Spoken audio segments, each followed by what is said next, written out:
Good afternoon, Britain. Good afternoon, Britain. Join us, Tom and Emily, To find out what's happening in the heart of Westminster. and why it matters to you. Weekdays from midday, we bring you the most compelling stories from across the United Kingdom. And from your doorstep to our inbox, That's right, we want to hear from you, GB News. Britain's news channel.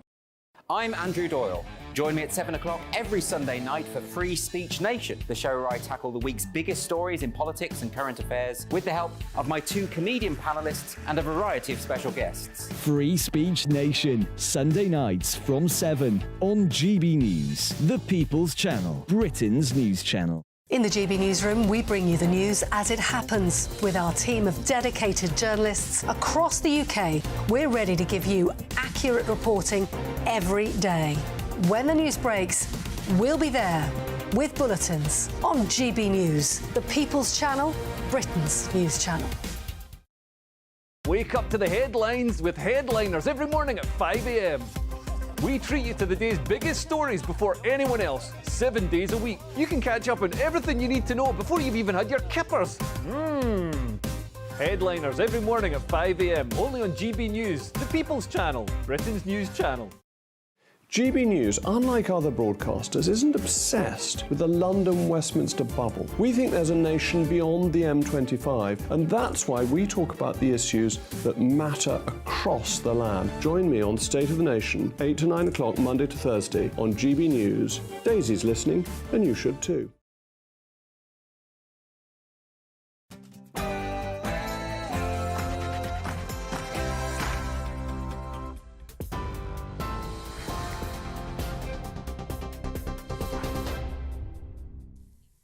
Hello, good evening. You're with GB News. I'm Sam Francis. The headlines at 7. This week's planned tube strikes in London have been suspended. However, TfL is warning there will still be disruption tomorrow because the walkouts were called off so late.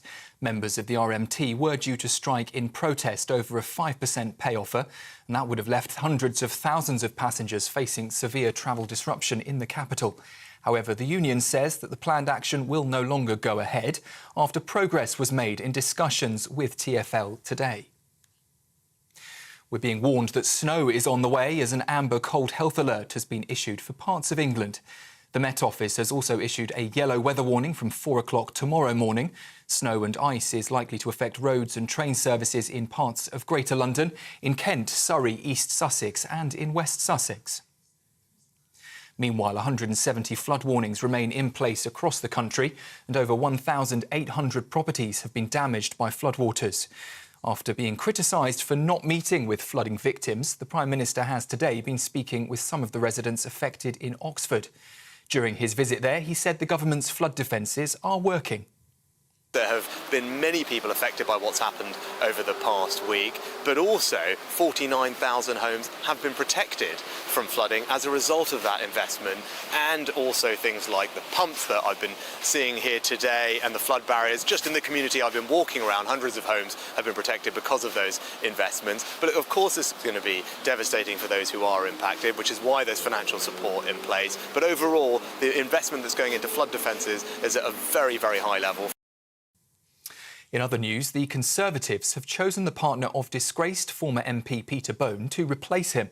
According to the party chair Richard Holden, Helen Harrison was selected as the new candidate for Wellingborough at a meeting of members this afternoon. A by-election is being held there after Mr Bone was found to have indecently exposed himself to a staff member and then trapped them in the bathroom of a hotel room. He, though, has denied those allegations. It's the 5th day of the longest NHS strike in history as junior doctors hold their ground over pay and conditions.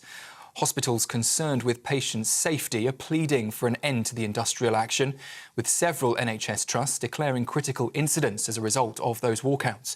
Talks between the government and the BMA broke down last month, with the union claiming its members are being given a pay offer of less than they had in 2008. Former medical director and chief medical officer of Bupa, Dr Andrew Vallance-Owen, says it's time for negotiations. What they're doing is demonstrating how important they are to the NHS, but because we can see the chaos which is resulting from their action. But I think that their leaders should be thinking now before they completely lose public support. At the moment, they have still got it, according to opinion polls. Now is the time to say, OK, we will negotiate. And a firefighter from Lancashire has begun his attempt to break a Guinness World Record for the most weight lifted in just 24 hours. 42-year-old Glenn Bailey needs to lift more than 580,000 kilograms before tomorrow to beat the current record. That means he needs to lift 60 kilograms more than 12,000 times. He decided to take on the challenge to raise money and awareness for the firefighters' charity, which provides health and well-being services.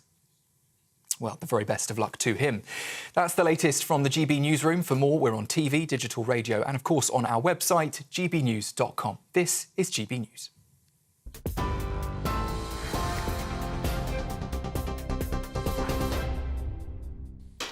The BBC comes out swinging for the disgraced former president of Harvard. Victims of the post office scandal may be exonerated. And a United Nations group selects a man to represent women in the UK. This is Free Speech Nation.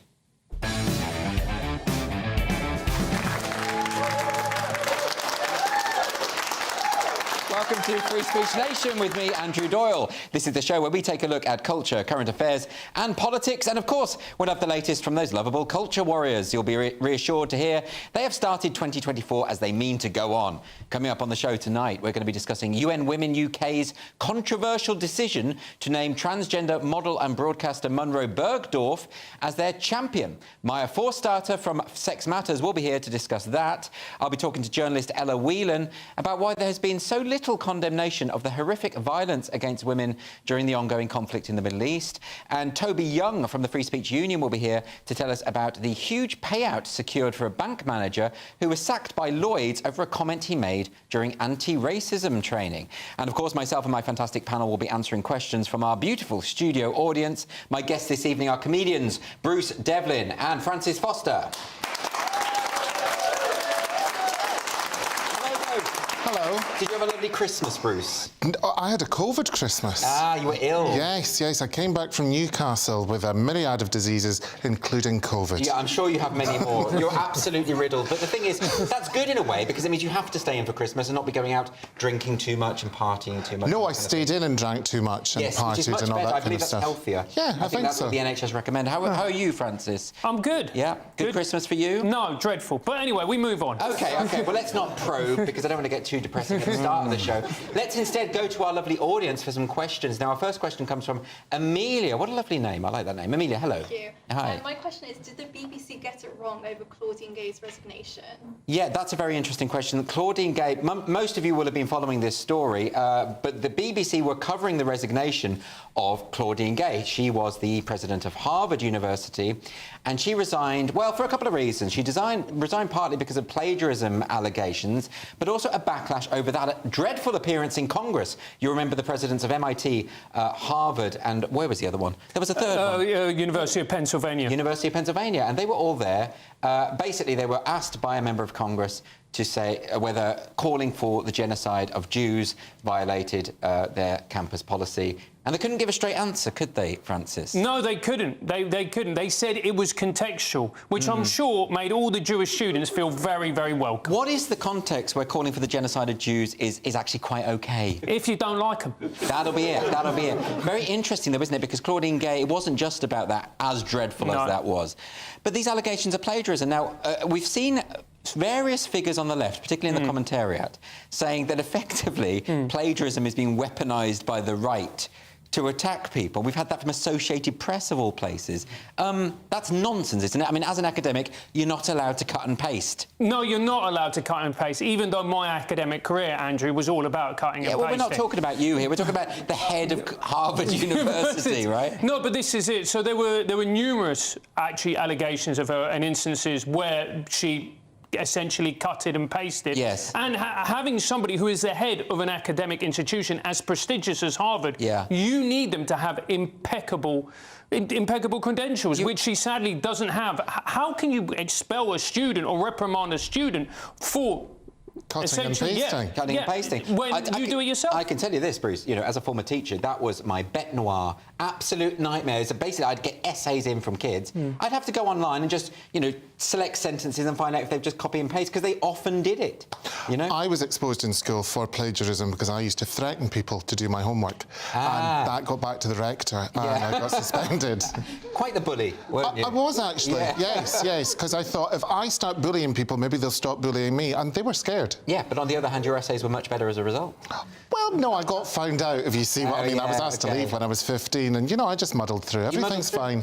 I think it's very interesting that people are expecting us to hold certain people to a higher standard simply because they represent certain demographics. I mean, this was a lot of the people have pointed out that Claudine Gay was never a particularly high-flying academic. It doesn't look like she was appointed to this role other than because she's a black woman. That, to me, is a kind of soft racism. It's a, you know, it's a kind of sense of, well, my point is, why don't we just have a meritocracy?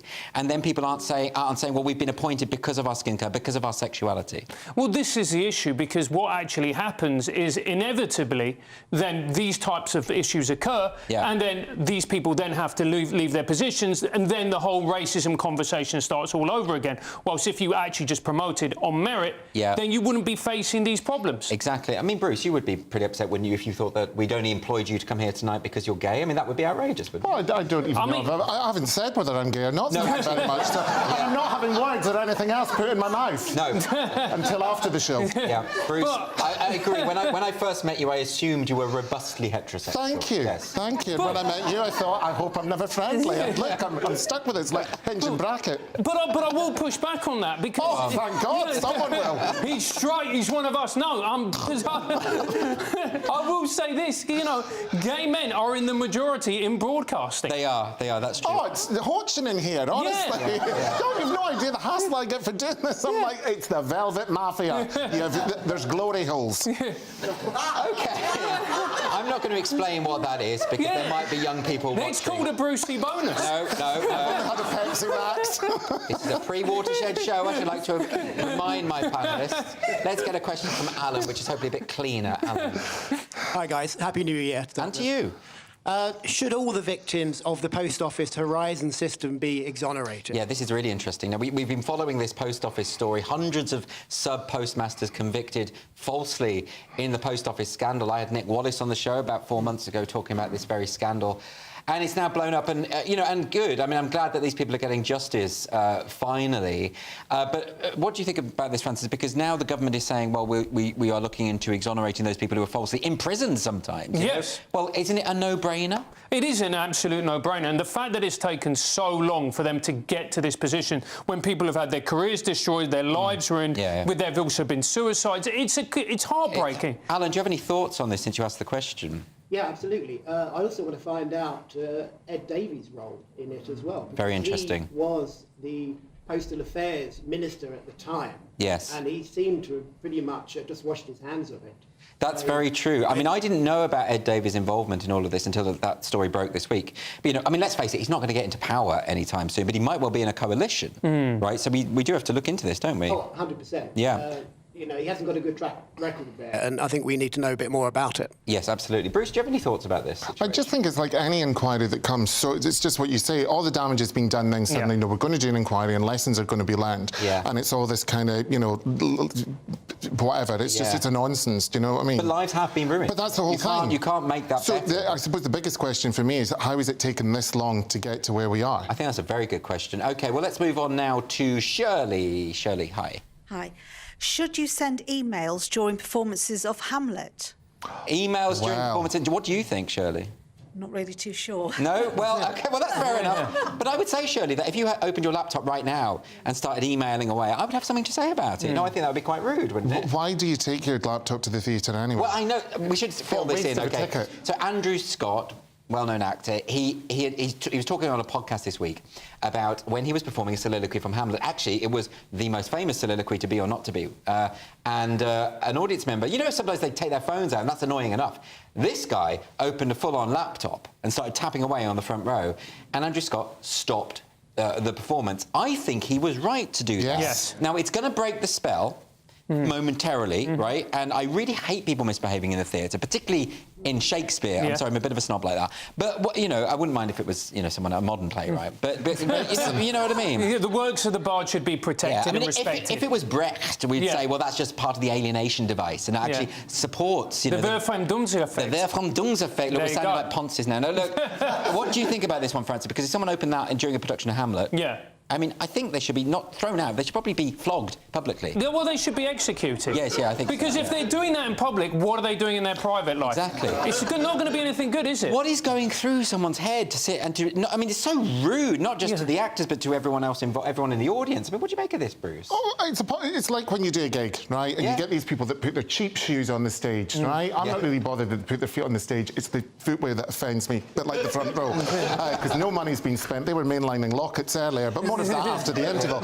I do not understand the arrogance of it, because not only are you doing something that's going to put the cast off, you're going to the people around you. I remember Helen Mirren was doing something. Was she in a play where she was the queen and there was people outside? And she's just broken character and gone out. And I think you would do what Helen Mirren told you, because I think you have to. She looks like a fighting hellcat. Oh, really? Someone from the member staff, like an usher or something, should... Do you know what should have happened? His hard drive should have been cleared. They should have spat all over the thing, damaged it with water, stood on it and said, get out! They should, or they should have snipers in the balcony to take out people. I would love that. Yeah, I would go to the theatre more. Jeopardy. Yeah, bit of Jeopardy. That's exactly what you want. I mean, maybe he was just Googling to find out what to be or not to be meant. Yeah, it could be. Did he not have done that afterwards? Yeah, or don't see Hamlet if he struggled with basic monosyllables. No. OK, right, let's move on to the next question now. This one is coming from Sarah. Where's Sarah? Hi, Sarah. Hi. Hi. Does Sadiq Khan deserve credit after the tube strikes were suspended? I don't think he deserves credit for anything, does he? I mean, are you a fan of Sadiq Khan, Sarah? Oh, I'll put you on the spot now, haven't I? Yeah. You really have. You didn't realise you had to have an opinion. No. You just thought you were asking the questions. You're just seeking other people's opinions. Well, Sarah, typical, if I may say. Well, look, OK, no, to be fair, I mean, Sadiq Khan, I'm not a fan, to be honest. I mean, his fireworks, but why politicise fireworks? Just put some rockets in the sky, don't be doing that. But what do you make of this? What, should he take any credit for this? Well, no, he shouldn't take credit for anything, really, because London under Sadiq Khan has just felt like a city slowly going down the bog. Isn't it just, yeah. You know, because if you look at... Why does he keep getting elected, then? Well, why does he keep... I have no idea. It's because I think Londoners aren't particularly intelligent. And I say that as a Londoner. Yeah, he's one of them, to be fair. Yeah, exactly. So you can say that. Look, I'm representing London on this show. Yeah. I'm obviously not the best. What do you think, Bruce? I mean, the thing is, at least it's happening again. At least the tube strikes didn't happen, because we wouldn't have had an audience tonight if the tube strikes had gone ahead. But do you think that the workers have a right to strike? Because I always do support people's right to withhold their labour. I always support the right to strike until it inconveniences me. Yeah. That really is the bottom line. I think that should be the rule. But the thing is, how long is it going to go on for? You can't keep striking and striking, as far as I can see, in the same way you can't keep throwing tins of super paintings. There has to be a line drawn somewhere. Yeah, but, I mean, their claim would be that they are underpaid, and if you're underpaid, I suppose you should have a form of protest available to you, right? Well, I don't know why you're having a go at me. I mean, I didn't encourage any of this. No, you didn't. Do you want me to drive a tube train? I'm just asking you because you're notoriously underpaid for everything you do, so I thought you might... Only here. Only here? Yeah, only here. I only do it. This is my charity stuff. That's right, you work for food. OK, so I think we've probably got time for one more question. We've got a question from John. Where is John? Hi, John. Hi, good evening. Hello. This is a slightly personal question. Oh, blimey. Oh, well, no, sit down. Luke Littler, by the age of 17, almost became world darts champion. What did you almost achieve by the age of 17? Oh, for goodness sake. I mean, that's the thing about people like this Luke Littler. They just make us feel insignificant, you know? What do you... I achieved... Yeah, I have actually, thank you. Yeah, ditch the attitude. And, you know, if I'm working for food, I'm doing really well, thank you. Yeah. So anyway, yeah, I'd achieved my grade 8 piano exams by that age. Oh, I didn't realise. I know, yeah. You're high on sweets, thank you. Yeah. Grade 8, that's very impressive. Can you do the whole Rachmaninoff and Chopin a lot? You can do all of it. Can you do chopsticks? And I can do Big Spender. Yeah. You're like a Monday Liberace. You're like Bobby Crush all over again, aren't you? Yes, exactly, but more monochrome. Yeah, absolutely. What about you? What did you achieve? I achieved an A star in Spanish. Well, that's pretty good. Well, no, hold on a minute. You are Latino and your mother's from Venezuela. You were probably raised speaking Spanish, right? It was my first language, but it's not the point. Oh, my goodness. I hated those kids at school. They were taking GCSEs in their first language. There was a French kid taking French. He got an A star. They should... Oh, what is going on? That's the disgrace. Listen, you're getting a bit Brexity now, Andrew. I'm just saying. You know about the French kids next to you, a disgrace. Look, I agree, no one likes the French, just maybe don't vocalise it. But you got the A star. I didn't do anything by the time I was 17. Oh, I'm sure you did. No. Nothing I could talk about here on the show. But no, I said no achievements. None at all. Oh, sorry. Anyway, let's move on. Do we have any more questions? No, I think we'd better take a break at this point. But thank you all to all my lovely studio audience members who have posited a question for us. Next on Free Speech Nation, I'm going to be talking to Maya Forstater of Sex Matters. She's going to be here to discuss the controversial decision by UN Women UK to select a transgender model and activist as their champion. See you in a moment.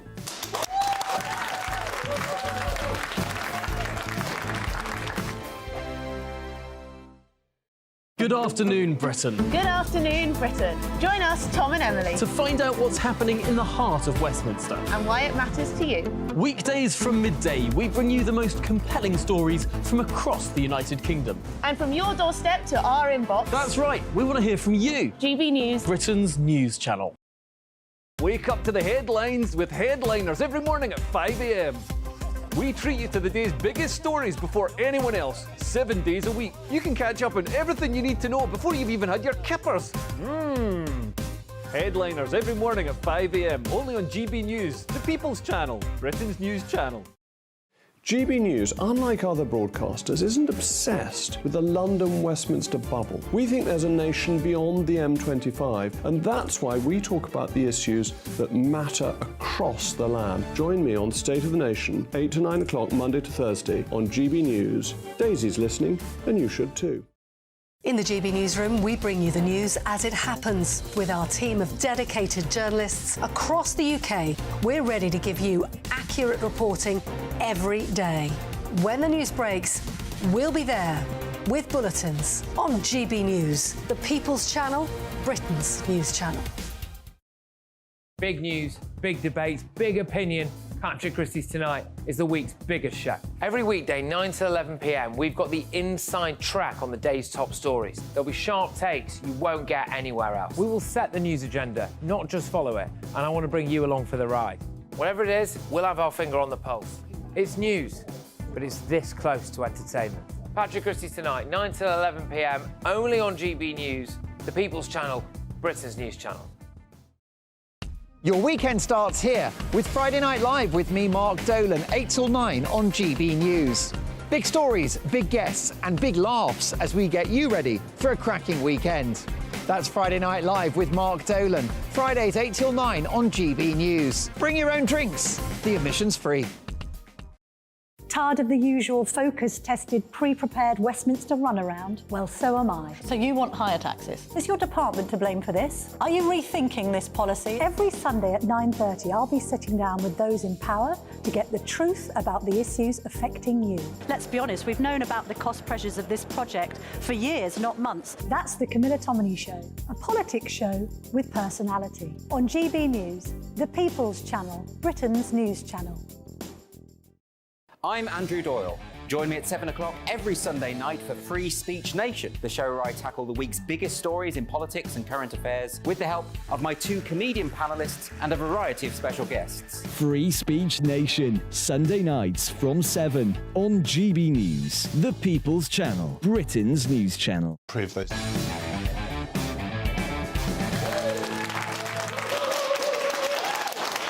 Welcome back to Free Speech Nation. Controversy has arisen this week over the decision by UN Women UK to select a transgender activist, Munro Bergdorf, as their UK champion. Fair Play for Women, Sex Matters, Transgender Trend and the Women's Rights Network are among the groups to have penned a joint letter objecting to the appointment. Bergdorf said, quote, "I will use this role to further advocate for the progress, safety, inclusion and empowerment of all women and girls of all communities and identities. I will continue to draw attention to the systemic and social impact of misogyny, transphobia and gender-based inequality within the UK in order to help provide data and insight that contributes to forming tangible methods of tracking and countering it." Well, here to discuss this, I'm delighted to welcome Executive Director of Sex Matters, Maya Forstater. So, Maya, We've just heard Munro Bergdorf's declaration about what needs to be done, tackling misogyny, gender-based inequality. What's so wrong with that? Munro Bergdorf's a man. And it's not that men can't support feminism, but if we can't say what the difference is between a man and a woman, it's impossible to do any of that. UN Women UK, one of their big campaigns is about what they call safe spaces, so making the public domain safe for women. And that includes having single-sex spaces. And if you can't say what a man is and what a woman is, just out of the gate, you can't do that. And of course, UN Women UK and Munro Bergdorf would say that transgender women are women, that woman is a kind of identity category rather than a biological category, or it can be both. What do you make of that argument? It's sexist nonsense. I mean, Munro Bergdorf has had a lot of plastic surgery. He looks like a man's sexual fantasy of what woman is. He looks like a Barbie doll. That's not what a woman is. And so you object to the idea that women are being represented by someone who is not biologically female? Who is a man who's had plastic surgery and who's wearing makeup. Now tell me, why is it that you think that UN Women UK... I mean, it's not just this example. I think there's been lots of examples where the UK Women Twitter account, for instance, has posted various gender ideologue activist tropes. Why is it that this group has been captured in this way, and what influence do they actually have? Well, there's UN Women, which is the UN organisation, and then there's UN Women UK, which is a UK organisation that supports them. It's actually a charity. Yes. It's not really part of the UN, but it's kind of a franchise. And both of them have come out with this kind of messaging, which, if you ask the countries of the UN whether they've redefined women to include men, they will tell you they haven't. Right. But the people who work in the offices and the secretariats of these organisations, they've come out of the same universities, they've adopted these ideas, they think it's progressive, they think it's edgy, and they're running the social media accounts. Yes, and Munro Bergdorf has form. Munro Bergdorf said on an appearance on, I think it was this week, that the white race was one of the most destructive forces in the world. Also said, I believe, that you can still be homeless and have white privilege, which I think is quite a divisive thing to say. Yeah. And this is the kind of person that they're choosing. Yes. I mean, he also said after the Women's March in 2018, I think, that women shouldn't centre their reproductive system when talking about what a woman is. You know, they shouldn't talk about pregnancy and abortion and issues that affect women as female, because it excludes men who think they're women. But that surely, if this is going to be a UK champion for women, those sorts of issues do matter to a lot of women. No, not all women. No, not all women, but, you know, there are 33 million women in the country. Surely one of them could have done this job. Yes, yeah, OK. Now, you must be asked this an awful lot as Executive Director of Sex Matters, but why does a recognition of biological sex matter? Why can't we just dispense with the idea of male and female? Because men and women are different, and lots of places this doesn't matter. You know, when you're advertising for a job, it could be a man or a woman. You know, when you're paying people, you should pay men and women the same. But there are some situations where it matters whether someone is male or female. Sport, obviously, women's prisons, women's refuges, any place where people are undressing or feeling vulnerable, you know, so that includes changing rooms, toilets, showers, at the gym, and collecting data. You know, when you need to know how a policy is or how medicine is affecting one group or the other, you need to know who are men and who are women. And you've set up Sex Matters with a number of other campaigners. Did you ever think you would have to do something like this? Because it seems to me that having to remind people that biological sex is real and that it matters, we'd never thought this 15 years ago, would we? No, we wouldn't. But the activists that have changed the law and changed policy have been working behind the scenes on this for over 30 years. And they've done a lot of damage before anyone else even realised that this was a question. Yes. Do you think a lot of people are sort of going along with it because maybe they don't fully understand the implications, or maybe they think they don't want to get caught out again? You'll remember a lot of politicians were on the wrong side of history, if you want to use that phrase, when it came to gay rights in Section 28. Maybe they don't want to be in the same situation now? Yes, I think there's that. People think kind of simplistically this is the new gay, but it isn't. In fact, with a lot of young people, it's telling young gay children that they were born in the wrong body and they should be sterilised. It's actually the opposite of gay rights. Yes, but there's a lot of misunderstandings here. Yes, and then there's the kind of be kind. There's be kind and there's people who don't want to get in trouble. Yes, no, I completely understand that. With Sex Matters, what is it that you essentially do? We're trying to clarify law and policy in the UK to make clear that sex means sex. So we want the government to clarify the Equality Act, so that sex discrimination and single-sex services mean sex. We've been pushing quite hard for the past couple of years for the government to bring out guidelines for schools, because schools don't know what to do with it about this, and they're getting large numbers of children now saying they're trans or non-binary. And the government has just brought out draft guidance in England, which we think is not bad. There are bits that could be better, but it's a huge step forward. It tells teachers that every child has a sex, that you mustn't forget what sex they are, and that there are rules in school that relate to sex. Now, my understanding was that schools always had a legal obligation to ensure that there are single-sex facilities, toilets, changing areas, etc. Some lawyers, Robin Moira-White, for instance, has challenged that and said that schools should adhere to the idea of identity first, biology second. Where does the law stand on this? The law on toilets in schools doesn't define, it says that schools should provide separate toilets for boys and girls. Yes. And then it doesn't define what a boy is and what a girl is. So Robin says that if a boy says he's a girl, then he is a girl. But the reason why the law didn't define it was because nobody ever thought that a boy who says he's unhappy about being a boy was a girl. So that's really interesting, because the Equality Act back in the day used the word sex as a protected characteristic. So are you saying that, well, no one assumed that that meant anything other than what we all think it means? Because a lot of activists are now saying people like you are trying to change the law or change the Equality Act or redefine the terms within the Equality Act. What do you make of that criticism?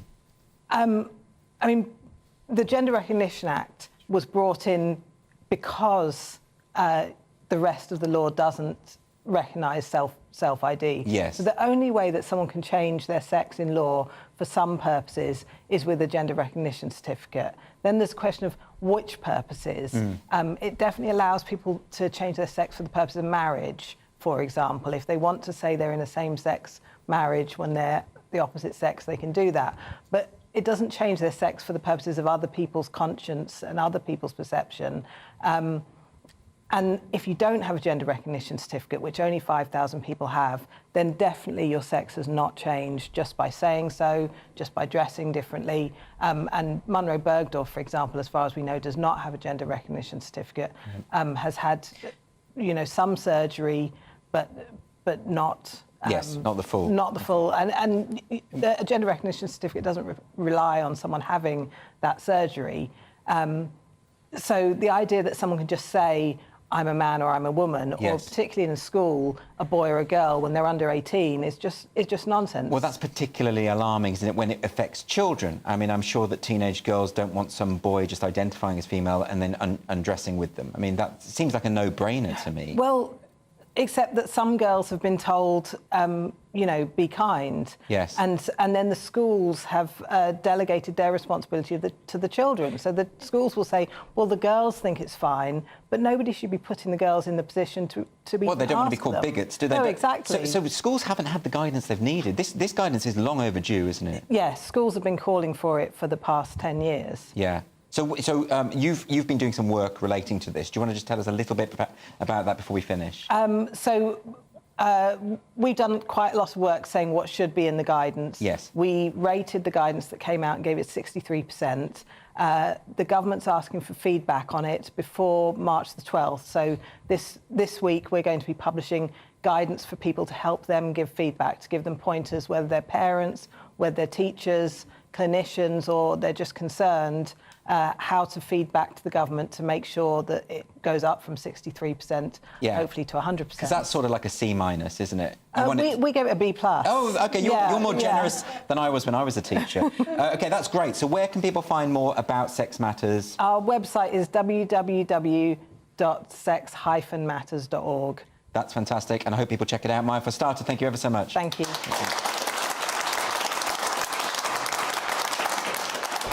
And next on Free Speech Nation, my panel, Bruce Devlin and Francis Foster, will be back and we'll be answering some more questions about this week's events from this lovely studio audience. Don't go anywhere.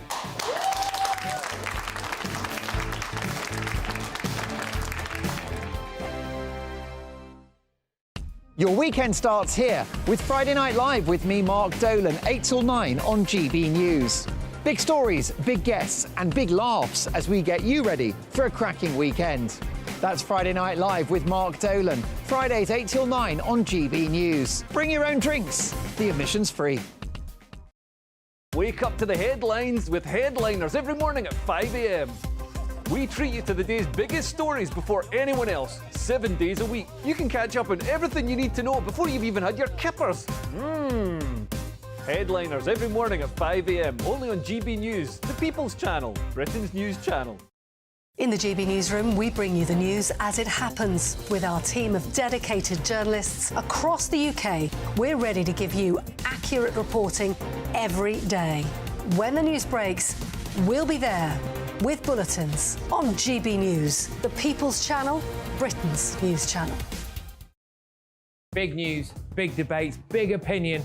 Patrick Christie's Tonight is the week's biggest show. Every weekday, 9 to 11 p.m, we've got the inside track on the day's top stories. There'll be sharp takes you won't get anywhere else. We will set the news agenda, not just follow it, and I want to bring you along for the ride. Whatever it is, we'll have our finger on the pulse. It's news, but it's this close to entertainment. Patrick Christie's Tonight, 9 to 11 p.m, only on GB News, the People's Channel, Britain's news channel. Good afternoon, Britain. Good afternoon, Britain. Join us, Tom and Emily, To find out what's happening in the heart of Westminster. and why it matters to you. Weekdays from midday, we bring you the most compelling stories from across the United Kingdom. And from your doorstep to our inbox. That's right, we want to hear from you. GB News, Britain's news channel. GB News, unlike other broadcasters, isn't obsessed with the London-Westminster bubble. We think there's a nation beyond the M25, and that's why we talk about the issues that matter across the land. Join me on State of the Nation, 8 to 9 o'clock, Monday to Thursday, on GB News. Daisy's listening, and you should too. I'm Andrew Doyle. Join me at 7 o'clock every Sunday night for Free Speech Nation, the show where I tackle the week's biggest stories in politics and current affairs with the help of my two comedian panellists and a variety of special guests. Free Speech Nation, Sunday nights from 7 on GB News, the People's Channel, Britain's news channel.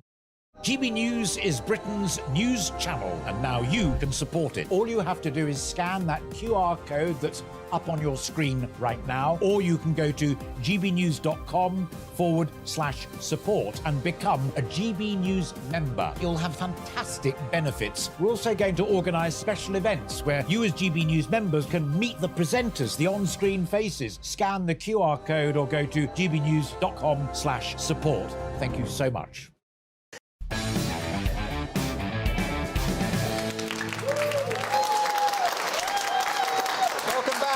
Free Speech Nation. Later in the show, I'll be turning agony uncle with the help of my panel, Bruce Devlin and Francis Foster. We're going to help you deal with your unfiltered dilemmas. So if you've got any problems whatsoever, just email us at gbviews@gbnews.uk. No, that's the old email address. It's gbviews@gbnews.com. That's how long I've been at this channel. We'll try to answer all of your problems. So let's get some more questions from this delightful studio audience. Our first question comes from Daniel. Welcome back, Daniel and brother. Hi, Andy. Hey, how you doing? You said it simultaneously. Great. What would you like to ask? So, what should you do if a firefighter misgenders you?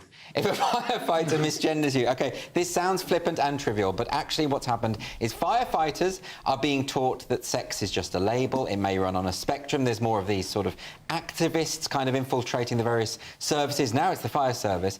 Now, look, the thing is, Francis, if I'm rescued by a firefighter in a burning building, he or she can call me whatever the hell they want. I just want to get out of there. Yeah, no, that's part of your fantasy, though, isn't it? Kind of is, yeah. You know, you just want to be thrown down by a firefighter. All right, let's not make it graphic. Let's not make this graphic. OK, so what do you make of this particular story? I mean, it's absolute nonsense, Of course isn't it is. Of course it's nonsense. There are very real and serious challenges within the fire service. Yeah, not least putting out fires. Putting out fires as well as the fact that, you know, fire services have been cut, budgets have been cut. Paul Embry has talked about this many times on this channel and on my show. Is this really the time to be investing money in this particular type of thing? I think not. No, that's a very good point. Bruce, it does seem a bit of a nonsense. Like, why should firefighters get involved in this kind of activism? Well, I'm putting out fires all the time. I know you are. That's just in my social circle. Yes, absolutely. Everyone goes to you if they've got a problem, don't they? You're a touchstone. Do you know what? It's true, actually, and I don't understand why. No, because I you have give zero terrible interest. You've got zero interest and you give terrible advice. No, that's not true. I give very good advice. But what annoys me about people is, if I had a problem and I came to you and it was the same problem, and you could only give me the same advice, but then people come wanting a different answer, and you're like, well, unless I'm going to lie to you, what do you want? I agree with you. Just get people out the burning building. Yeah, that should be the thing. A nice tangent there, Bruce. I can always rely on you to take us completely off course. OK, let's move on now to a question from Ryan. Hi, Ryan. Hello. Hi, Happy New Year. And Happy New Year. Should the pro-Palestine marchers pay for the policing? Let me ask you about that, Ryan, because this is the Home Office looking at proposals which are actually true, because it's 17... how much is it? I can't say. 17 million. 17 million policing. What do you think, Ryan? Do you think they should pay for it? Well, I think normally when there's protests, they happen occasionally, and then we expect the police to pay for it. Yes. If these are happening on almost a weekly basis, sooner or later, you've got to start asking where the money's going to come from. Yeah, OK, very interesting. I'm going to come to you on this, Francis, because it's a difficult one. I support the right for peaceful protest all the time, no matter if I disagree. Actually, especially if I disagree. Yeah. I think it's the hallmark of a democratic society. But these, as Ryan says, these marches are happening pretty much all the time now. It's every Saturday. Every Saturday. It's very expensive for the police service. If it's going to cost 17 million, but how can we deal with this? Can we really start charging protesters? No, you can't. No. The reality is that we live in a democratic society. People have the right to protest. They have the right to go out on the streets and state their opinion, whatever their opinion may be. We're just going to have to bear the brunt of it, I'm afraid. Yeah. And I think, like, whether you disagree with it or you agree with it is ultimately irrelevant. That's probably right. Bruce, do you want to give a counter view, or do you agree? I agree. Oh, well, that's a shame. Oh, sorry. Well, couldn't you play devil's advocate just for the hell of it? You know? No, I agree. You know, the fact of the matter is it's people's right to protest, and with the case, it just has to be sucked up. Yeah. At least Ryan disagreed, so we've got a bit of disagreement. Well, I disagree with what Ryan's wearing, but I kept that to myself. So that was my peaceful protest. Yeah. I thank you for your discretion, Bruce. Very rare for you, I have to say. We're going to move on to a question from Nikita. Where's Nikita? Hi, Nikita. Hey.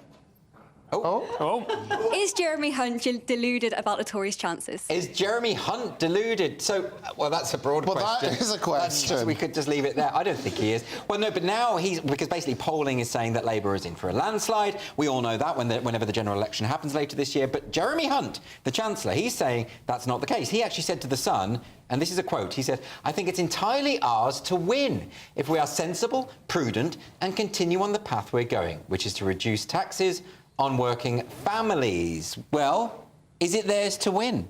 No, he is deeply mental. OK. Or is he just being hopelessly optimistic? There's nothing wrong with a bit of optimism. There is wrong with optimism when it's delusional.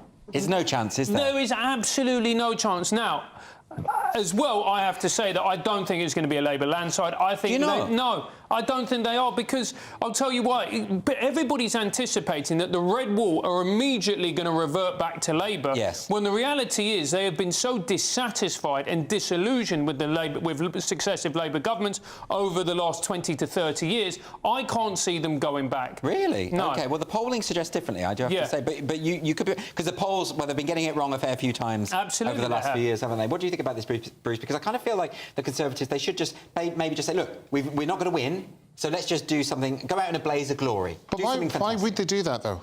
Why would they say that, and why hadn't they done it before? So they're going to hang on until the very last minute, aren't they? They're going to claw on. Yeah, exactly. Yeah. And he probably believes it because he's deluded.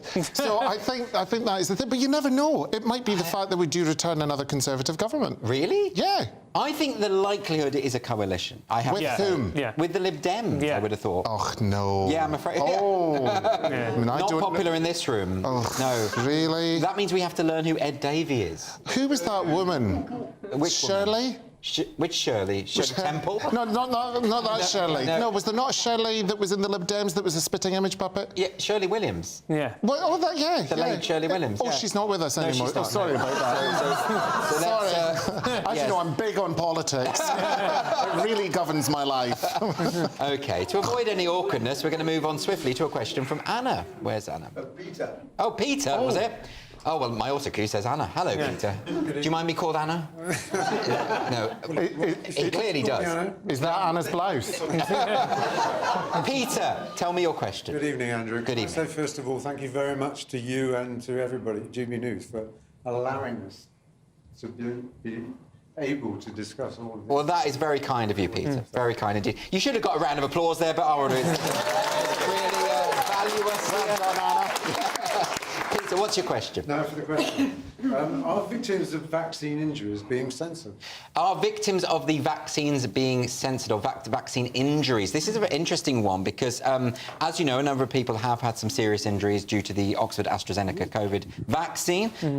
And they say now, this was an article in The Telegraph, they're talking about how they faced censorship on social media when trying to discuss the symptoms. And a lot of them are saying that they have to self-censor because otherwise social media groups shut them down. Now, the thing about this, Francis, is, you know, obviously, with all of this stuff, and there's been lots of complaints about misinformation and disinformation, it is a matter of fact that some people have suffered injuries as a result of this vaccine. They should surely be allowed to talk about that. Why would they be censored for talking about that? Well, they were being censored for talking about it is because they thought that if these people were allowed to speak, these victims of the vaccine, that would damage uptake of the vaccine unless people would want to do that. Yes. But the reality is the truth will always come out. There's only so long that you can put the lid on a subject like this, especially when we have social media, we have channels like this where people do get given the opportunity to speak. I find it very confusing because everybody knows that all vaccines and all medical treatments, in fact, have a certain small minority of people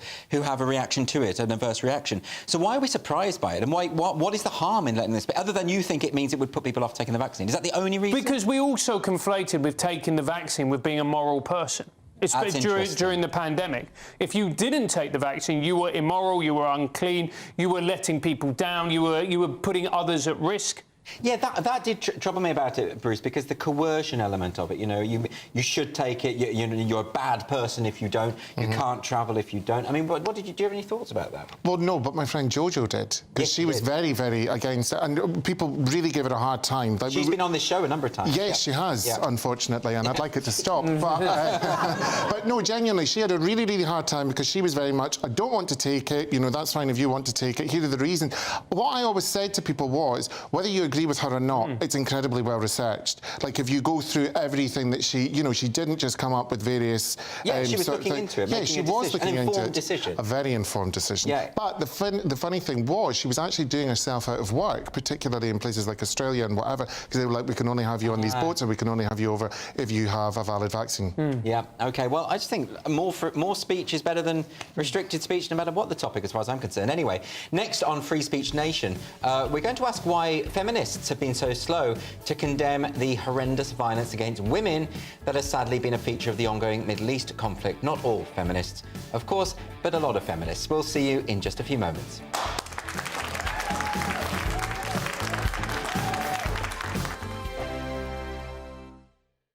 2024, a battleground year. The year the nation decides. As the parties gear up their campaigns for the next general election. Who will be left standing when the British people make one of the biggest decisions of their lives? Who will rise? And who will fall? Let's find out together. For every moment, the highs, the lows, the twists and turns. We'll be with you for every step of this journey. In 2024, GB News is Britain's election channel. Good afternoon, Britain. Good afternoon, Britain. Join us, Tom and Emily, to find out what's happening in the heart of Westminster and why it matters to you. Weekdays from midday, we bring you the most compelling stories from across the United Kingdom. And from your doorstep to our inbox. That's right, we want to hear from you. GB News, Britain's news channel. Every Sunday from 11, join Michael Portillo. There will be topical discussion, looking at the week before and the week to come. So kick back and relax at 11 a.m. on Sundays on GB News with me, Michael Portillo. GB News, the People's Channel, Britain's news channel. Your weekend starts here with Friday Night Live with me, Mark Dolan, 8 till 9 on GB News. Big stories, big guests and big laughs as we get you ready for a cracking weekend. That's Friday Night Live with Mark Dolan. Fridays 8 till 9 on GB News. Bring your own drinks. The admission's free. Tired of the usual focus-tested, pre-prepared Westminster runaround? Well, so am I. So you want higher taxes? Is your department to blame for this? Are you rethinking this policy? Every Sunday at 9:30, I'll be sitting down with those in power to get the truth about the issues affecting you. Let's be honest, we've known about the cost pressures of this project for years, not months. That's the Camilla Tominey Show, a politics show with personality. On GB News, the People's Channel, Britain's news channel. Join us every night on GB News at 11 p.m. for Headliners, which is 3 top comedians going through the next day's news stories, which is exactly what you need, because when the establishment has gone crazy, you need some craziness to make sense of it. Headliners. You don't have to bother reading the newspaper. We've got it covered for you. Every night at 11 p.m. and repeated every morning at 5 a.m. We won't send you to sleep like some of the other paper review shows out there. So join us 11 p.m. every night on GB News. The People's Channel, Britain's news channel. Big news, big debates, big opinion. Patrick Christie's Tonight is the week's biggest show. Every weekday, 9 to 11 p.m, we've got the inside track on the day's top stories. There'll be sharp takes you won't get anywhere else. We will set the news agenda, not just follow it, and I want to bring you along for the ride. Whatever it is, we'll have our finger on the pulse. It's news, but it's this close to entertainment. Patrick Christie's Tonight, 9 to 11 p.m, only on GB News, the People's Channel, Britain's news channel.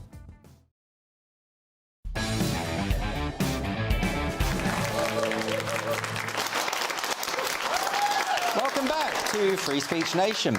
The conflict in the Middle East between Israel and Hamas continues, and one of its hallmarks has been the horrific violence inflicted on women, notably by Hamas terrorists who raped and murdered Israeli women during their attack on the country on 7th of October. And yet condemnation of the outrage has not been as widespread as you might expect, a continuation of a trend whereby some Western feminists denounce apparently trivial examples of supposed sexism, but are less strident when it comes to genuine violence against women. Journalist and author Ella Whelan has been writing about this, and she joins me now. Ella, welcome to the show. I want to ask about this because after the pogrom on 7th of October, and we were all absolutely horrified by what went on, and there was plenty of evidence that women had been sexually assaulted during that attack. I did see a number of commentators sort of trying to fudge it or trying to say, well, unless we've seen specific footage of that, we can't really say that that happened. What's going on there? Yeah, it was quite remarkable, actually, that you, to my mind, had quite solid evidence of some fairly heinous and barbaric things happening, in particular to women. And we know now that Hamas weaponised rape and, in a deliberate and targeted and methodical manner, committed acts of inhumanity to women that are unimaginable in any other situation. And that was all sort of there. Actually, there was images and footage and things like that in places if you wanted to look for it on the internet. It wasn't hard to find. And it was just it was very hard to compare the sort of silent reaction to that, or the sort of obfuscating, well, we shouldn't rush to comment, well, we should use journalistic sort of discerning procedures, let's hang on a minute, which have their place, but that sort of hold back attitude just did not happen in relation to the Harvey Weinstein allegations. It didn't happen in relation to even something like the knee-gate stuff in Westminster. Just remind us of that. So that was when a journalist commentator sort of alleged that a member of Parliament, if I'm remembering right, had touched her knee at some kind of family gathering, and it turned into this thing called Pestminster. Yes. And it blew up into this, but it was a serious thing at the time. I remember talking about it on Sky News. Yes. This sort of almost international discussion about whether British politics was rotten to its core. Because of a knee touch. Because of a knee graze. Yes.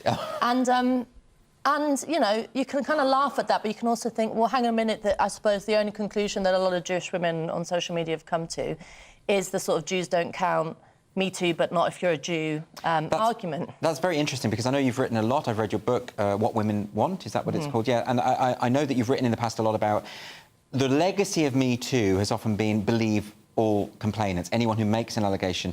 But you don't think that's the right approach, do you? No, not at all, because if you... Well, let's be sort of honest. I think most people make moral judgments in the privacy of their own thoughts, and so you hear something and you might think, well, I believe that or I don't. Yeah. But what gets discussed in the public realm is very different. So, you know, what has legal ramifications for someone's job, for their public persona. I think you should preach caution when you sort of go down the route of passing comments on that. But there's also, I mean, I just don't really understand the unwillingness to believe. I think this is sort of something similar that happened around the sort of discussion about whether or not there were X number of dead babies, whether those babies were, to what extent they were mutilated and all the rest of it. There was this sort of this practice of disbelief that didn't seem to apply in any other situation, or hadn't applied in any other situation of war. Do you have any idea why that is? I was absolutely baffled. Exactly what you say. When they're talking about how many babies have been beheaded, or how many, like, why should that matter? It's an atrocity. Why get bogged down in the details? Well, I think you kind of have to understand what's going on in relation to the sort of public discussion about Hamas and Israel and the whole sort of difficult history of that conflict and, you know, all the rest of it that people have various opinions of, and I think there should be open space for that to be debated. I don't like the idea that we just shut off all conversation about Palestinian self-determination or about what's happening in Gaza or any of that. I think that should still be open. But there has been this naked unwillingness to condemn Hamas. And in relation to the sort of question of Hamas's weaponisation of rape, you have, and this is why I wrote the piece for Spiked, this sort of attitude within Western feminism, and particularly Western feminist official organisations like UN Women, which you and Maya Fassato have just been talking about, have not covered themselves in glory recently. Right. Who, you know, releasing all these sort of campaigns, #NoExcuse, end violence against women, blah, blah, blah. This is weeks after the 7th of October attacks, and it took them 2 months to release... 2 months? Yes. To release a statement on Twitter in which they said, we believe that all Israeli and all Palestinian women should be able to live in peace. And you just think, oh, that's actually disgusting that you think that you can get away with trying to be the head of an organisation that stands up against violence against women, and you have ignored one of the most heinous attacks on women in sort of living history. Do you have any sense of why? I think that it's because, you know, and this is where it becomes sort of difficult to talk about, there has been a sort of long-standing unwillingness to face the barbarity of Islamism, to talk about the kind of the sort of cultural problems in our own country of Islamist, homegrown sort of sentiment, attitudes, not just attitudes towards women, but also general kind of nihilistic sort of barbarity.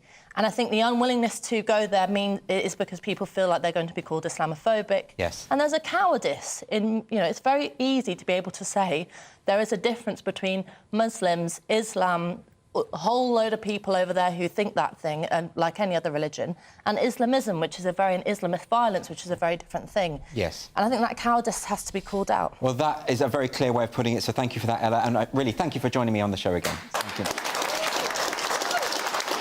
There's plenty more to come tonight on Free Speech Nation, including news of a record payout won by a Lloyds bank manager who was sacked for unfair dismissal. And after the break, Bruce and Francis will be here to talk to our audience again. Don't go anywhere.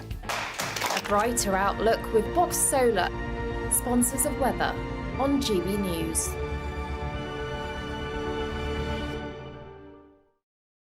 Hello, I'm Marco Petagna. Here's your latest weather update from the Met Office. We'll see plenty of fine weather across much of the UK in the days ahead. Some sunshine at times, but equally a few hazards to contend with.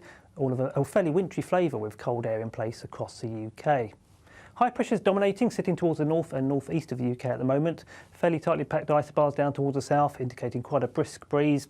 And that's feeding some showers in across the north of England, southern parts of Scotland this evening, working their way west into the Irish Sea towards the east of Northern Ireland as we head into the early hours of Monday. Some showers also developing down towards the southeast by the morning on Monday, could give some icy stretches as we head into the early hours of Monday itself. Towards the north and west, a cold picture, frost and some fog forming. And then through the day on Monday, ice likely to be a problem towards the southeast for a time as wintry showers move in from the east, working their way westwards but turning more to rain as they move across southern counties of England through the rest of the day on Monday. Whereas towards the north and west, apart from the odd shower across Northern Ireland, there'll be plenty of fine weather in store, lots of sunshine but still quite chilly. Temperatures no better than the low to mid single figures in most places. Tuesday promises to be a much better day, more in the way of sunshine developing after a frosty, locally foggy start. A lot of dry weather around too, lots of sunshine, but again, those temperatures really will struggle. Again, no better than the low to mid single figures in most places. Highs of around about 5 Celsius, that's 41 in Fahrenheit. As for the rest of the week, well, we'll gradually see an increase in cloud from the north, so sunshine becoming more and more confined to southern areas. That warm feeling inside from Boxed Boilers, sponsors of weather on GB News.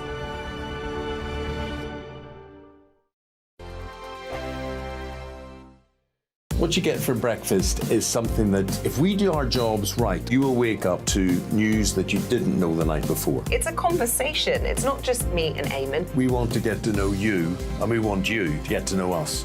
From 6, it's Breakfast with Eamon and Isabel. Monday to Thursdays on GB News, Britain's news channel. Have a great Saturday night with me, Leo Curse, on the Saturday Night Showdown. It's a crazy world out there, so come and make fun of it with me, my panel of comedians, and a couple of people who actually know what they're talking about. This Saturday Night Showdown is your front row ticket to the clown show every Saturday, only on GB News, the People's Channel, Britain's news channel. Your weekend starts here with Friday Night Live with me, Mark Dolan, 8 till 9 on GB News. Big stories, big guests and big laughs as we get you ready for a cracking weekend. That's Friday Night Live with Mark Dolan, Fridays 8 till 9 on GB News. Bring your own drinks, the admission's free. Now then, Lee Anderson here.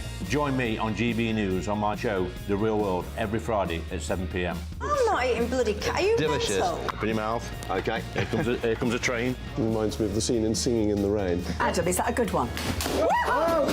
Join me at 7 on GB News, Britain's news channel. Good afternoon, Britain. Good afternoon, Britain. Join us, Tom and Emily, To find out what's happening in the heart of Westminster. and why it matters to you. Weekdays from midday, we bring you the most compelling stories from across the United Kingdom. And from your doorstep to our inbox. That's right, we want to hear from you. GB News, Britain's news channel. I'm Andrew Doyle. Join me at 7 o'clock every Sunday night for Free Speech Nation, the show where I tackle the week's biggest stories in politics and current affairs with the help of my 2 comedian panellists and a variety of special guests. Free Speech Nation, Sunday nights from 7 on GB News, the People's Channel, Britain's news channel. In the GB Newsroom, we bring you the news as it happens. With our team of dedicated journalists across the UK, we're ready to give you accurate reporting every day. When the news breaks, we'll be there with bulletins on GB News, the People's Channel, Britain's news channel. Wake up to the headlines with headliners every morning at 5 a.m. We treat you to the day's biggest stories before anyone else, 7 days a week. You can catch up on everything you need to know before you've even had your kippers. Headliners every morning at 5 a.m. only on GB News, the People's Channel, Britain's news channel.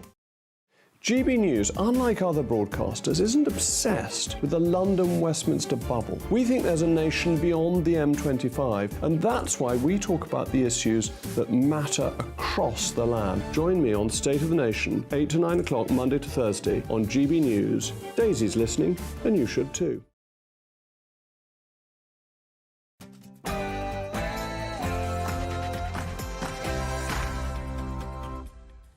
There's plenty more still to come on Free Speech Nation this week, including Toby Young, social sensations, unfiltered dilemmas, and a discussion of Labour's plans to increase nursery places. Plus, we've got more questions on the week's news from this wonderful studio audience. But first, let's get a news update from Sam Francis.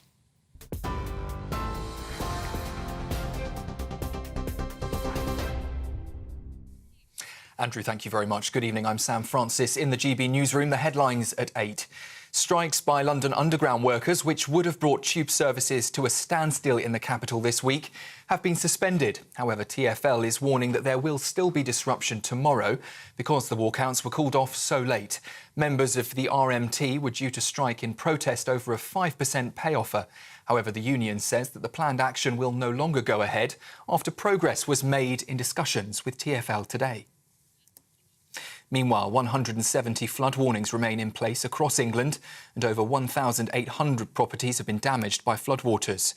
After being criticised for not meeting with flood victims, the Prime Minister has today been speaking with some of the residents affected in Oxford. Rishi Sunak also met Environment Agency workers at their depot on Osney Island to see firsthand their battle with rising river levels. The Prime Minister says the government's flood defences are working. There have been many people affected by what's happened over the past week, but also 49,000 homes have been protected from flooding as a result of that investment, and also things like the pumps that I've been seeing here today and the flood barriers. Just in the community I've been walking around, hundreds of homes have been protected because of those investments. But of course this is going to be devastating for those who are impacted, which is why there's financial support in place. But overall, the investment that's going into flood defences is at a very, very high level.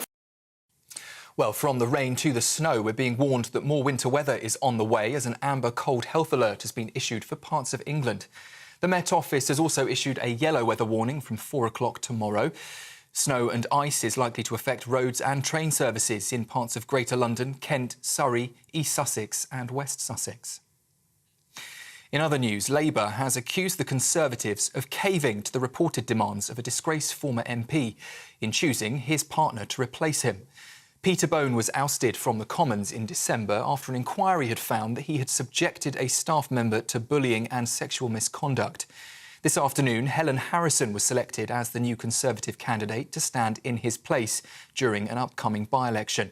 A date for that by-election will be set once MPs return to Parliament this week. Meanwhile, Rishi Sunak has denied that he had any hesitations about the government's Rwanda scheme when he was Chancellor. The BBC claims to have seen documents suggesting that he was sceptical about the plan, stating that the deterrent won't work. But the Prime Minister said that it was his job to ask probing questions about every policy that came across his desk. Government Minister Laura Trott says Rwanda is the deterrent that the UK needs. I am sure that he was asking a lot of questions about the policy, but look at his actions, look what he's done. You know, he's introduced the illegal migration bill into the House of Commons, the Rwanda bill, which will introduce Rwanda to this country and will mean that we overturn the issues that were raised by the Court of Appeal. It will mean that flights can take off to Rwanda, which we think is incredibly important because we know deterrence works. We've seen what happened with the Albania deal, where they do get returned to their country of origin. A probe carrying British technology is preparing to blast off into space tomorrow in what could be a first for a private company. The US Peregrine Mission 1 will attempt to land on the lunar surface. It's set to be one of the first US moon landings since the final Apollo mission more than 50 years ago. On board will be a special sensor developed by scientists here in the UK, which will analyse the thin lunar atmosphere to find out just how water is moving around the moon. And Londoners have joined commuters around the world, stripping down to their pants and heading out on the Underground. Groups of travellers bared their legs for the annual No Trousers Tube Ride. Videos on social media showed the event where people used ticket machines and escalators without their trousers and lined platforms as they showcased, well, underwear of all styles and colours. Rather them than me. This is GB News. We're across the UK on TV, in your car, digital radio and, of course, on your smart speaker. Just say, play GB News. Now, though, it's back to Free Speech Nation.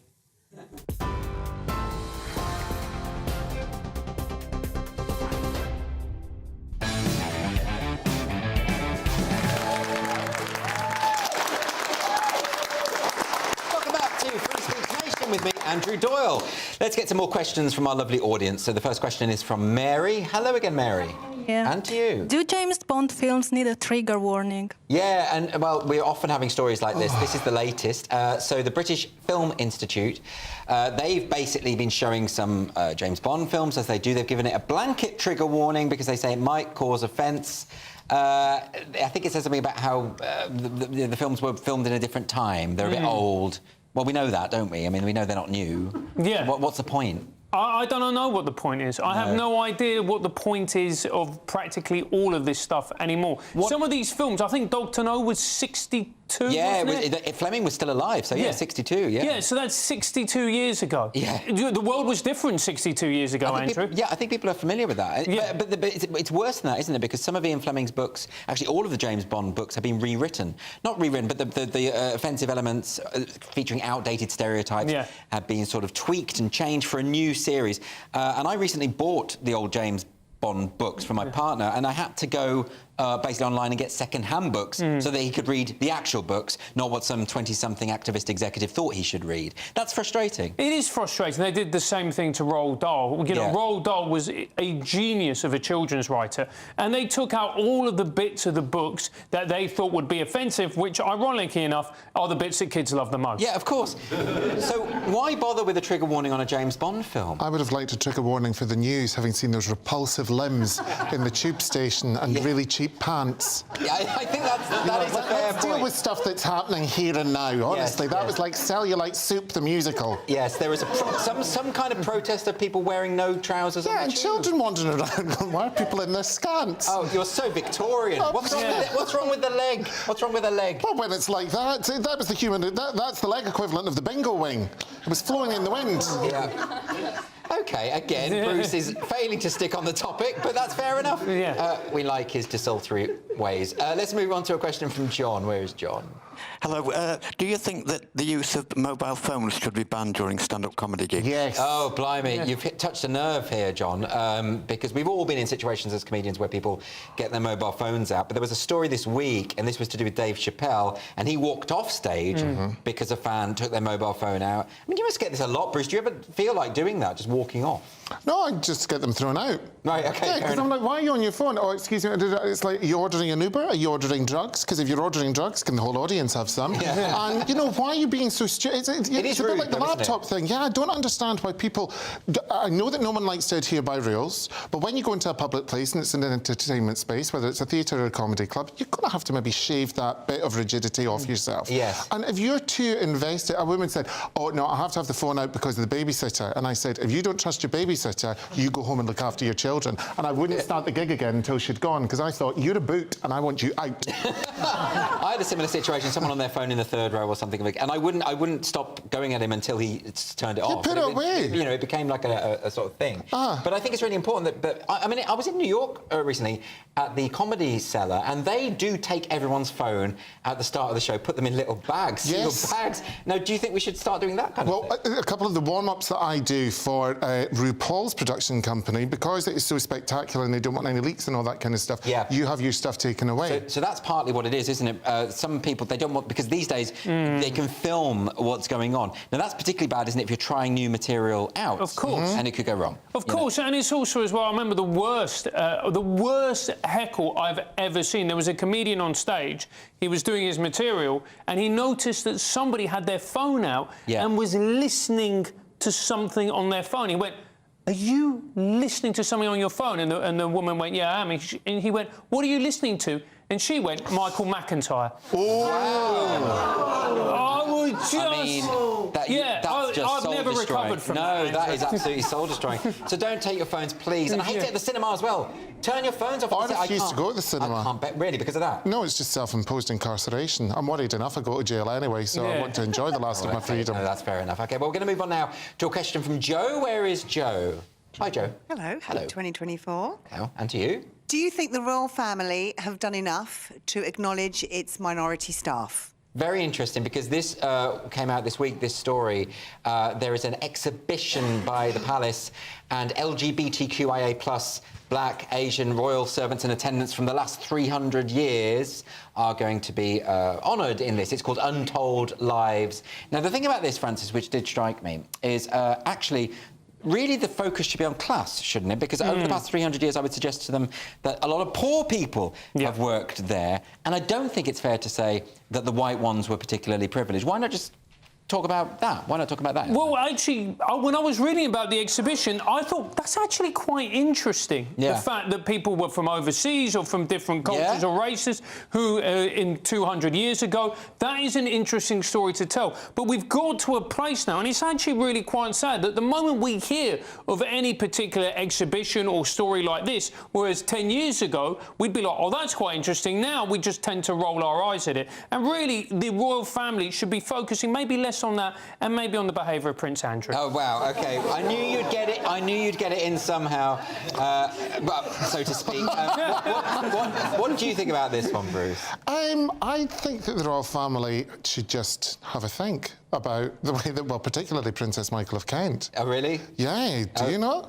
Well, I mean, I don't know much about Princess Do you Michael not? of Kent, Well, no. I mean, the hairline, the bad attitude, the screaming at people in restaurants in New York. Oh, we've all done that. Come on. Well, that's true, actually. You're not a royalist, then, are you? No. I don't mind the royal. I know being from Scotland, we're not meant to like them or whatever. I really like Princess Anne. She spends a lot of time in Edinburgh. I've been at a couple of functions with her. She likes a drink. She does a party trick with her hair. She takes the chignon out because it's one of these things that put a heated roller in, and then she puts it back in quick speed and has another drink. I mean, that's my kind of gal. That is incredible. Yeah. Have you met her? Oh, yeah, a couple of times. Really? Yeah. You getting drunk with her and Fiona Bruce, I mean, that to me just... Stop it. You're not meant to know about that, but Fiona likes a drink. Yeah. OK, let's move on now to... You didn't have to say that, Bruce. Allegedly. But let's move on to a question from Solomon. Where's Solomon? Hi, Solomon. Hi there. My question is Trump a threat to the security of the UK? Yeah, Donald Trump back in the news this week. I saw this article. It was actually front cover of The Eye. They're really going for it. And this is 3 diplomats are saying that the government is facing a massive security risk if Donald Trump is elected president. They've said that Britain needs to make contingency plans in case Donald Trump gets elected. Now, they call this, don't they, Trump derangement syndrome? Is that right? Now, I'm no fan of Donald Trump, but I still look at this and I think, come on, calm down, right? A little bit. Look, absolutely. I mean... Front page news, come on. I've got... What are your contingency plans going to be against the President of the United States of America? Right. What things are you going to put in place to protect yourself? Well, you get some bot farms to make sure that the other guy wins. You could do that kind of thing, maybe. I don't know. Right, OK, maybe. But the reality is, look, if Trump is going to win, which it looks likely that he will do... Really? If they get Biden to win, because at this point, they're just propping him up with sticks. Yeah. Poor Biden. I mean, I actually feel sorry for Biden. I think it's unfair on Biden to have to run again. He clearly doesn't want to. His party doesn't want him to. He just wants to be sitting at home with a jigsaw. Why don't they just...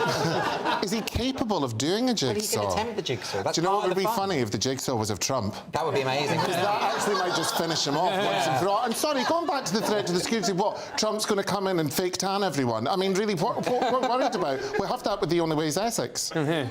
So his crime is already here. It is. I really don't understand the issue here. Why they just go absolutely mad over this. It's going to be an interesting election, though. Anyway, this is going to be an interesting year, I think, politically. We're going to have a lot of fun with this on this show. Anyway, we're going to move on now to a question. This is coming from our Twitter account. Sorry, X. Let's get it right. And this is Jenny with the question. It's, were Joey Barton's comments beyond the pale?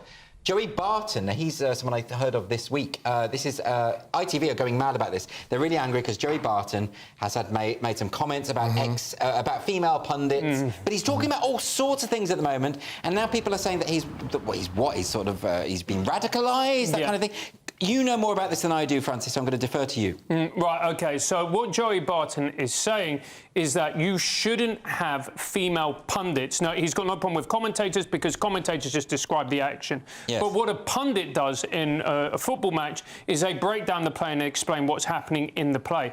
And his argument is when you have a match which is of the highest level, for instance, a Premier League, Champions League or international, then the only people who can speak on it authoritatively are people who have played the men's game at the very highest level. And then involve people who haven't done that is tokenistic, and ultimately they don't know what they're talking about. I mean, that does sort of make sense to me, and it doesn't seem to me like an equality issue. I mean, the thing is that he seems to be coming all out against EDI, you know, equality, diversity, inclusion kind of things. What do you make of that? So, well, what he's been saying is he's been singling out one particular pundit called Enia Luco. He's saying that the only reason that she has been getting airtime is because of equality, diversity and inclusion. Yes. And her and another pundit, I can't remember her name, he called them the Fred and Rosemary West of punditry. So he's not being delicate in his analogies? No, he's not mincing his words at all in any shape or form. Don't you think, though, that kind of approach is counterproductive to his point? I think, to be honest with you, there is a discussion to be had around this, but I think Joey is just delighting and annoying in as many people as possible. You realise that he's annoyed so many people that actually some left-wing commentators are saying that he's auditioning for a place on this channel, Andrew. Interesting. Well, Joey, you're more than welcome to come and chat with us. Was Joey not the one that spoke in French at some press conference? So why are we even listening to a bin lid that doesn't know where he's actually from? Do you think, though, Bruce, I mean, there is a thing, it's very easy to offend people and upset people these days. I know. You know, you do it all the I've time. only to open the door. Yeah, exactly. So maybe, you know, you're going to get people play along with that, like Joey Barton, who's going to go full on and make comparisons with Rose West. I mean, it's going to happen. Do you really think female punditry is up there with murder? No, I don't. No, well, that's where the comparison with Rose, to me, just doesn't make sense. It's a joke. It's a joke. It's a joke. It's a joke. Do you think it was a joke? Yeah, it is a joke. Not it's for the victims. Yeah. Bruce, it's not like you to get all serious. Get out of character. OK, let's move on now to this next... Oh, no, we've finished with the questions now. We're done with them. We've had enough. Thank the Lord. OK, but next on Free Speech Nation, we're going to be hearing about a legal victory for Carl Borg-Neil, who was sacked by Lloyds Bank for a comment he made during an anti-racism training workshop. He's now been awarded thousands of pounds in compensation thanks to the Free Speech Union, and Toby Young is going to be with us very shortly to discuss that. See you in a moment.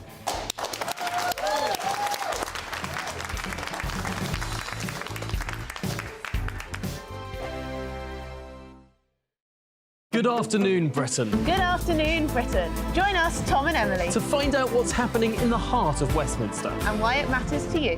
Weekdays from midday, we bring you the most compelling stories from across the United Kingdom. And from your doorstep to our inbox. That's right, we want to hear from you. GB News, Britain's news channel. Wake up to the headlines with Headliners every morning at 5 a.m. We treat you to the day's biggest stories before anyone else, 7 days a week. You can catch up on everything you need to know before you've even had your kippers. Headliners every morning at 5 a.m. only on GB News, the People's Channel, Britain's news channel. GB News, unlike other broadcasters, isn't obsessed with the London-Westminster bubble. We think there's a nation beyond the M25, and that's why we talk about the issues that matter across the land. Join me on State of the Nation, 8 to 9 o'clock, Monday to Thursday, on GB News. Daisy's listening, and you should too. In the GB Newsroom, we bring you the news as it happens. With our team of dedicated journalists across the UK, we're ready to give you accurate reporting every day. When the news breaks, we'll be there with bulletins on GB News, the People's Channel, Britain's news channel. Big news, big debates, big opinion. Patrick Christie's Tonight is the week's biggest show. Every weekday, 9 to 11 p.m, we've got the inside track on the day's top stories. There'll be sharp takes you won't get anywhere else. We will set the news agenda, not just follow it, and I want to bring you along for the ride. Whatever it is, we'll have our finger on the pulse. It's news, but it's this close to entertainment. Patrick Christie's Tonight, 9 to 11 p.m, only on GB News, the People's Channel, Britain's news channel. Your weekend starts here with Friday Night Live with me, Mark Dolan, 8 till 9 on GB News. Big stories, big guests and big laughs as we get you ready for a cracking weekend. That's Friday Night Live with Mark Dolan, Fridays 8 till 9 on GB News. Bring your own drinks, the admission's free. Tired of the usual focus-tested, pre-prepared Westminster runaround? Well, so am I. So you want higher taxes? Is your department to blame for this? Are you rethinking this policy? Every Sunday at 9:30, I'll be sitting down with those in power to get the truth about the issues affecting you. Let's be honest, we've known about the cost pressures of this project for years, not months. That's the Camilla Tominey Show, a politics show with personality. On GB News, the People's Channel, Britain's news channel. I'm Andrew Doyle. Join me at 7 o'clock every Sunday night for Free Speech Nation, the show where I tackle the week's biggest stories in politics and current affairs with the help of my two comedian panellists and a variety of special guests. Free Speech Nation, Sunday nights from 7 on GB News, the People's Channel, Britain's news channel. On Mark Dolan tonight, in My Big Opinion, Britain is in the grip of a bad parenting epidemic. If we don't adopt traditional family values, we have no future. In My Take at 10, Nigel Farage is a friend and colleague, but he risks his great legacy by handing the keys of number 10 to Keir Starmer. Plus, political commentator Annunziata Rees-Mogg on Labour's eco-agenda, and former Government Minister Anne Widdecombe on wokery in the NHS. We're live from 9.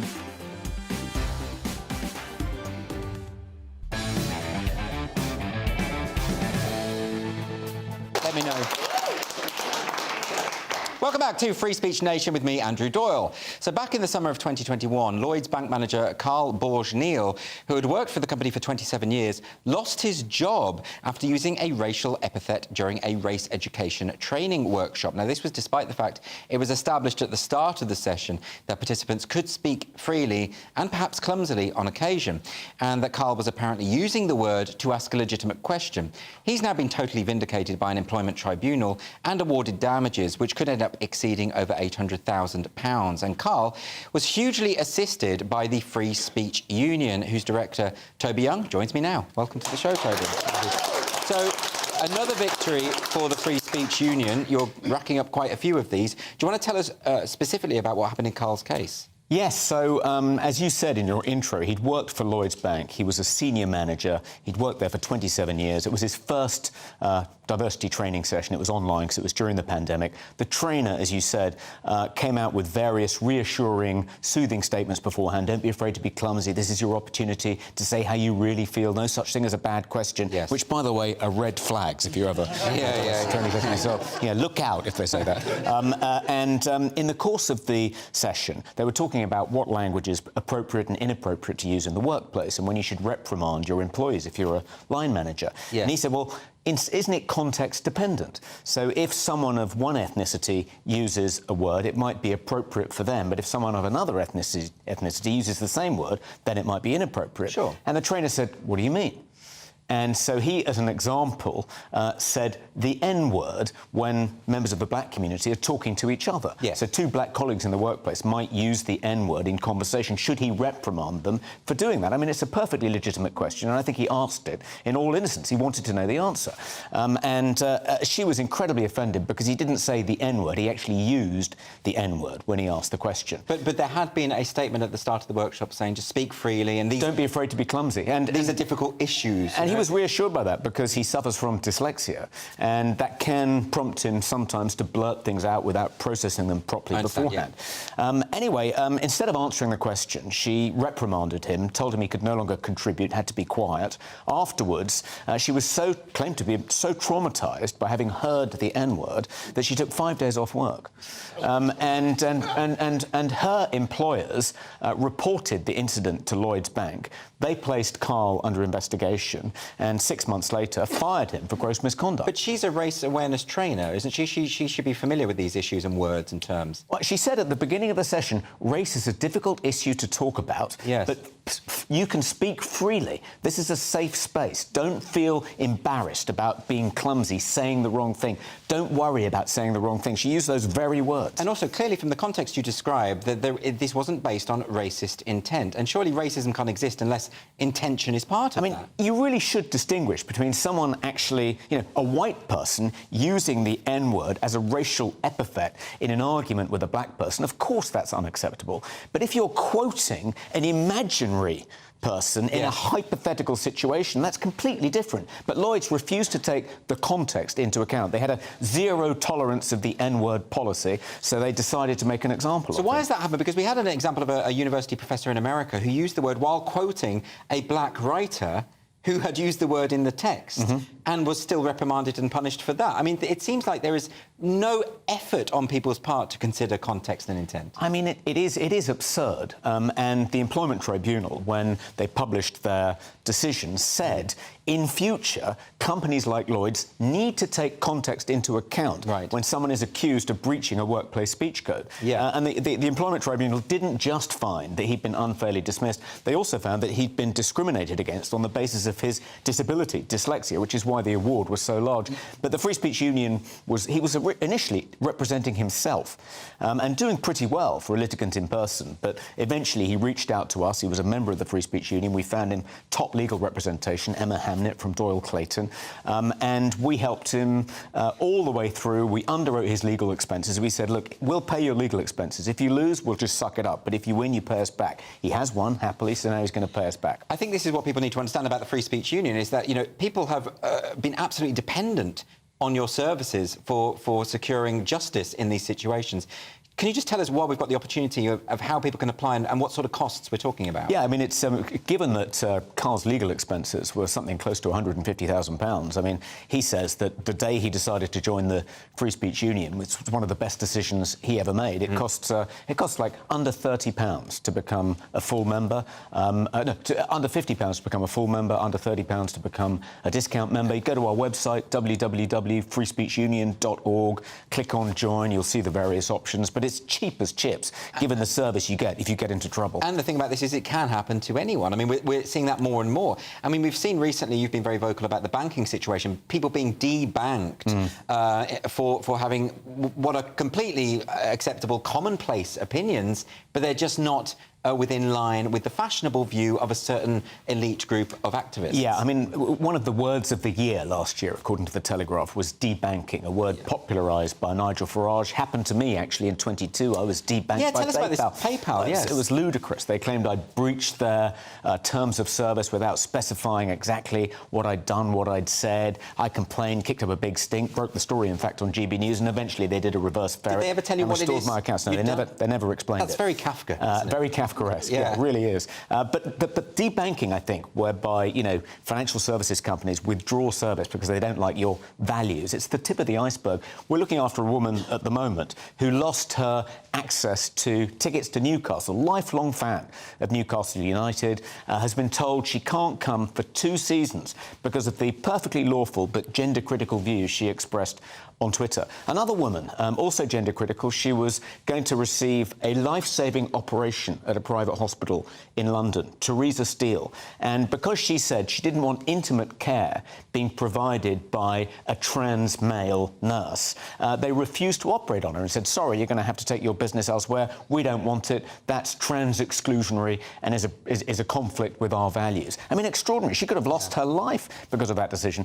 So we're seeing this all over the place. It's the introduction of a Chinese-style social credit system. If you don't have politically acceptable, fashionable views on these contentious issues, you can not only lose your bank account, you can be refused service from a hospital for a life-saving operation. Absolutely outrageous. I mean, someone wanting intimate care from someone of the same sex is completely It's a perfectly reasonable thing to ask. But that's amazing. And in terms of the debanking issue, what is in it for the banks? I mean, I do not understand this. Surely they want as much custom as possible. Why are they sort of eliminating various customers with lots of money from the sound of things? I've been puzzling over that, because this case must have cost Lloyds in excess of £1 million if you factor in not only what they've had to pay Carl Borg-Niel, which, as you say, is in excess of £800,000, but also their own legal expenses. They had a KC on this from the beginning. They're out charging, you know, more than £500 an hour. And so why risk this money?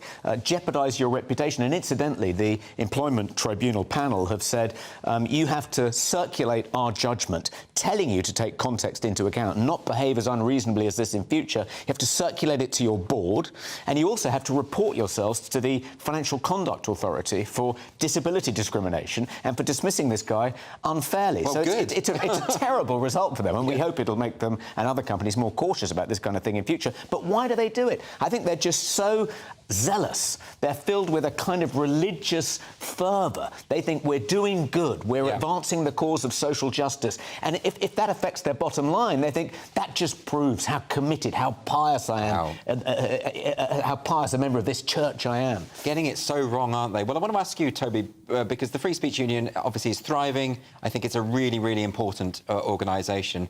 What do you think is going to happen in 2024? Are we moving in the right direction in terms of free speech? Is the message getting out there, and are people waking up to the problems that we face?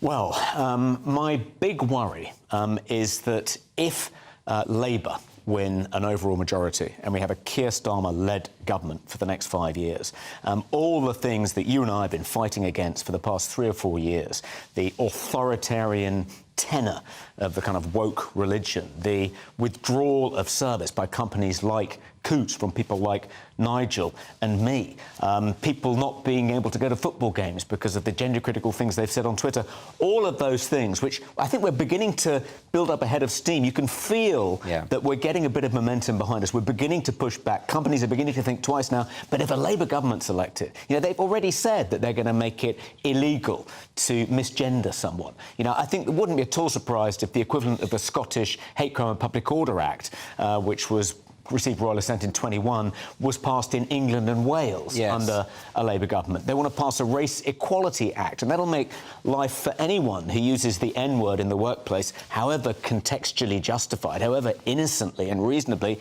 even more difficult. So I think even though we're making a bit of progress now, it'll be a huge setback if Keir Starmer wins the next general election. We have got the free speech czar now for universities. And universities are a real hotbed. They're a real problem in terms of no platforming and that kind of thing. Do you see at least that maybe the next generation are waking up to the problem?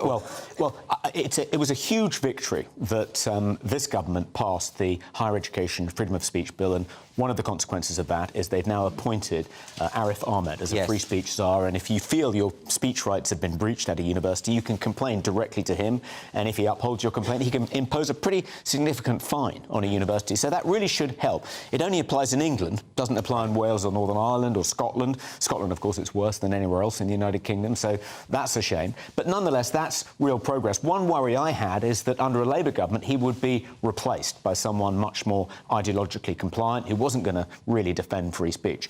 But I think the experience of many pro-Palestinian academics and students, whereby they found themselves getting into trouble just for saying something contentious, controversial, not actually unlawful, they found themselves getting into trouble in universities. I think now they're going to think, actually, maybe it's in our interest to uphold academic free speech and free speech on campus. So perhaps Arif won't be replaced by someone much more ideologically compliant. Well, I hope so, because this should be a no-brainer whether on the left, right or anywhere in between, really, I would have thought. I mean, the big argument that we have to win is to persuade people on the left, our new masters in 12 months' time, that free speech is as important to them as it is to us. There can be a change in... There's this famous quote from Ira Glasser, legendary head of the American Civil Liberties Union. He said, the thing about interfering with other people's free speech, introducing speech restrictions, it's like releasing poison gas on a battlefield. It can seem like a good idea at the time, a great way to defeat your enemy, and then the wind changes and it blows back in your face. That's what can happen. That's what we have to convince our opponents of. Absolutely. Well, Toby Young, always a pleasure to have you on the show. Thank you. Thanks, Andy. And next up on Free Speech Nation, education expert Joanna Williams will be here to discuss whether Labour's offer to working parents to increase nursery places makes any sense. See you in a moment.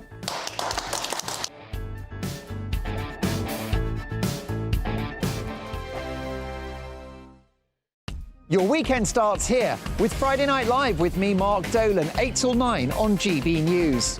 Big stories, big guests and big laughs as we get you ready for a cracking weekend. That's Friday Night Live with Mark Dolan, Fridays 8 till 9 on GB News. Bring your own drinks, the admission's free.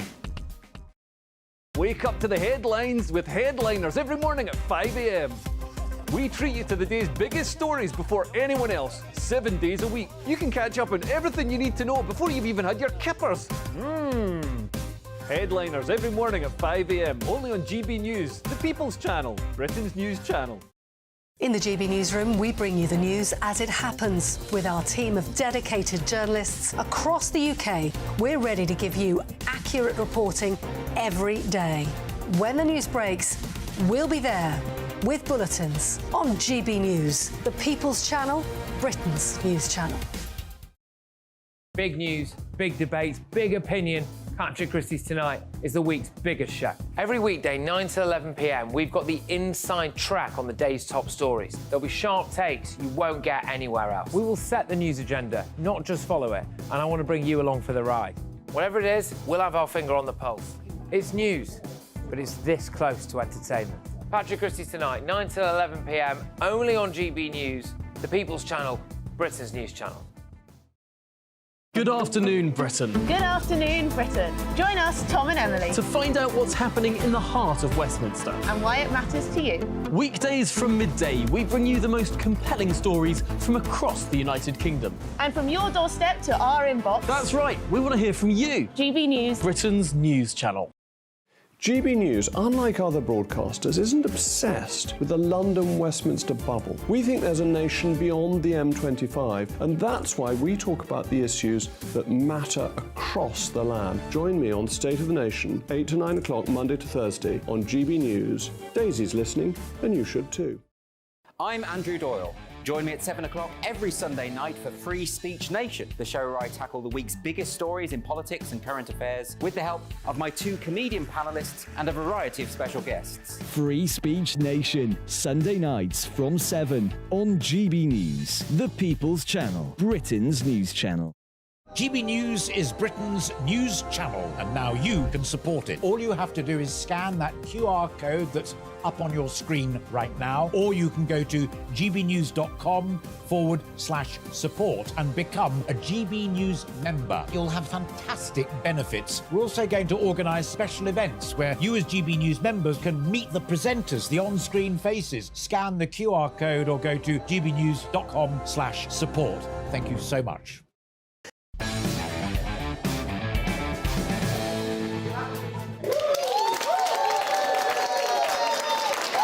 Welcome back to Free Speech Nation with me, Andrew Doyle. The Labour Party is planning to bolster their appeal to working parents at the general election by creating thousands of new nursery places for the under-5s. There's no doubt they're trying to solve a significant problem. Childcare is very expensive and nurseries are being forced to close at a worrying rate, meaning in some deprived areas, any form of childcare is hard to find. However, while broadly welcoming the Labour plans, some education experts think there is a danger of politicising nursery provision, and they pointed out that parents who would prefer to stay at home with their children also need help from the state. Joanna Williams has been writing about this important issue for The Times this week, and she joins me now. Joanna, welcome to the show. Surely this is a good thing that the Labour Party are intending to provide more for people who require nursery care. I think there is a lot to be welcomed in this proposal. It's a really big problem. The average cost of a nursery place now for a child under the age of 2 is £15,000 a year, close to that amount. And parents are having to find this after tax. You know, that's a substantial part of your income, very, very expensive. And as you point out, this is if you're lucky enough to be able to afford to be able to find a place at all. So, you know, hats off to the Labour Party. At least they're putting forward a serious proposal for solving this problem. But as you say, I think there are some concerns with it as well. So one part of this solution is that they plan to incorporate these nursery places into schools. And my worry with that is that we begin to confuse education with caring for young children. I don't think anybody really wants to see kind of 9-month-old babies having early learning goals and somebody following them around with a clipboard, kind of checking up if they're arranging the blocks in the right order and, you know, meeting targets before their first birthday. You know, they need to be well looked after. They need to be cared for. They need to be nurtured. They don't need a curriculum. And I think one problem with putting children into schools at that age is that this might be one of the outcomes. One of the things that you wrote about in your article for The Times is your fear that there might be a political element to the way in which this childcare takes place. Could you maybe elaborate a bit on that? Yeah, well, we've seen examples of this already in Scotland. In Scotland, there's 2 different governing bodies for nursery provision, and one of them is making quite a big deal about gender-neutral nursery provision, training nursery staff to use gender-neutral language. So this means not referring to the children as boys and girls, but using gender-neutral pronouns like they and them, and training the nursery assistants to use this language. And, you know, I just kind of think most parents, and with 3 children myself, you send your children off to nursery as a little boy or a little girl, and you kind of assume that when they come back at the end of the day, they're still going to be a little boy or a little girl, and they're not going to come home saying, "Mummy, I think I'm a girl now," when you've sent them off as a boy. But the other organisation in Scotland is very big on critical race theory and is implementing anti-racist education within the nursery.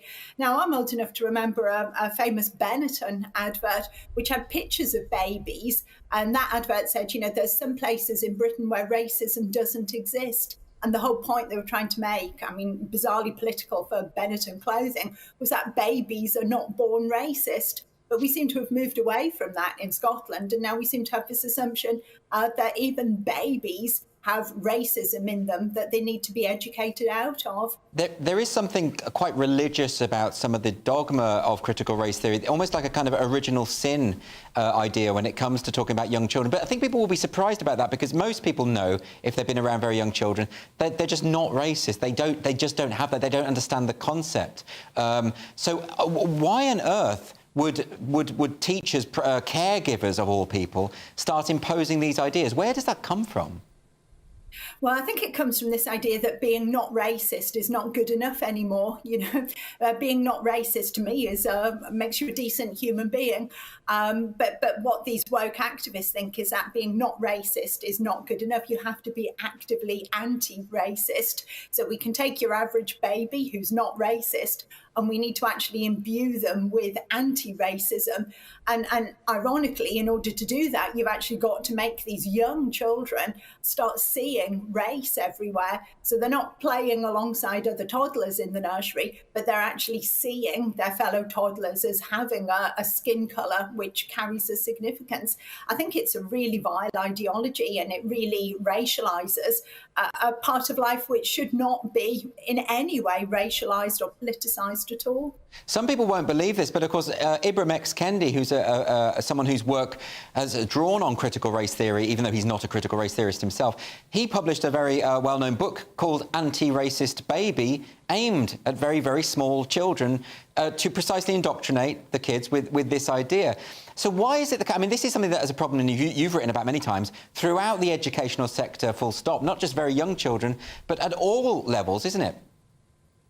Absolutely. And this is the point I was trying to make about, really a misunderstanding of what the purpose is, whether that's nursery or school.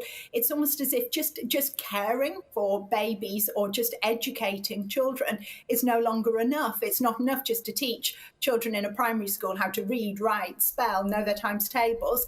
It's as if unless you've got this kind of political sense of purpose in relation to what you're doing, be that in relation to gender or race, then teachers feel as if their job, or told that their job is worthless, that this becomes the main goal. So it's no longer enough just to kind of change babies' nappies, make sure they're well fed, make sure they're warm and have toys to play with. They have to actually teach them about gender and teach them about race. It's as if we've lost all sense of what should be the proper moral purpose of our institutions. So might there be a way just to support parents when it comes to childcare without the political element? And should people be resentful towards that? I know a lot of people say, well, why should my taxpayers' money be spent on people who've decided to have children? What would you say to that criticism?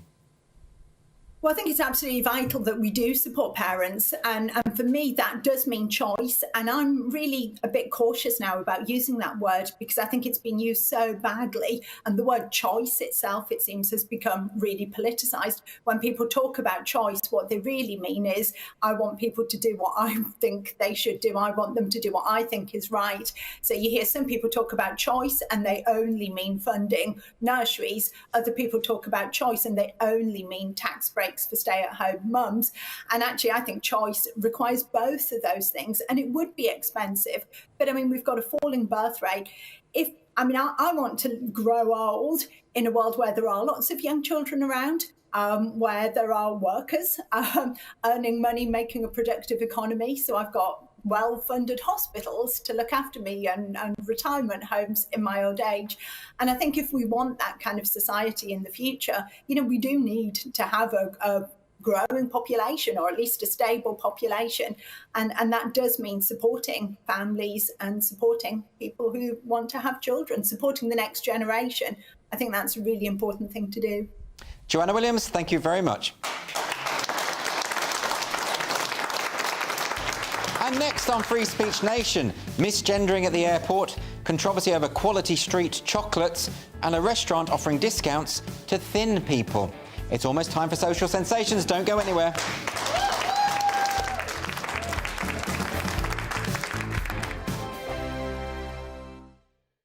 2024, a battleground year. The year the nation decides. As the parties gear up their campaigns for the next general election. Who will be left standing when the British people make one of the biggest decisions of their lives? Who will rise? And who will fall? Let's find out together. For every moment, the highs, the lows, the twists and turns. We'll be with you for every step of this journey. In 2024, GB News is Britain's election channel.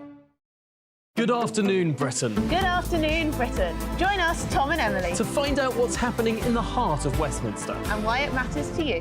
Weekdays from midday, we bring you the most compelling stories from across the United Kingdom. And from your doorstep to our inbox. That's right, we want to hear from you. GB News, Britain's news channel. Every Sunday from 11, join Michael Portillo. There will be topical discussion, looking at the week before and the week to come. So kick back and relax at 11 a.m. on Sundays on GB News with me, Michael Portillo. GB News, the People's Channel, Britain's news channel. Your weekend starts here with Friday Night Live with me, Mark Dolan, 8 till 9 on GB News. Big stories, big guests, and big laughs as we get you ready for a cracking weekend.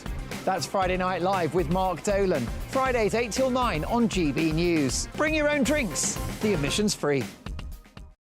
Tired of the usual focus-tested, pre-prepared Westminster runaround? Well, so am I. So you want higher taxes? Is your department to blame for this? Are you rethinking this policy? Every Sunday at 9:30, I'll be sitting down with those in power to get the truth about the issues affecting you. Let's be honest, we've known about the cost pressures of this project for years, not months. That's the Camilla Tominey Show, a politics show with personality. On GB News, the People's Channel, Britain's news channel. Join us every night on GB News at 11 p.m. for Headliners, which is 3 top comedians going through the next day's news stories, which is exactly what you need, because when the establishment has gone crazy, you need some craziness to make sense of it. Headliners. You don't have to bother reading the newspaper. We've got it covered for you. Every night at 11 p.m. and repeated every morning at 5 a.m. We won't send you to sleep like some of the other paper review shows out there. So join us 11 p.m. every night on GB News, the People's Channel, Britain's news channel. Big news, big debates, big opinion. Patrick Christie's Tonight is the week's biggest show. Every weekday, 9 to 11 p.m, we've got the inside track on the day's top stories. There'll be sharp takes you won't get anywhere else. We will set the news agenda, not just follow it, and I want to bring you along for the ride. Whatever it is, we'll have our finger on the pulse. It's news, but it's this close to entertainment. Patrick Christie's Tonight, 9 to 11 p.m, only on GB News, the People's Channel, Britain's news channel.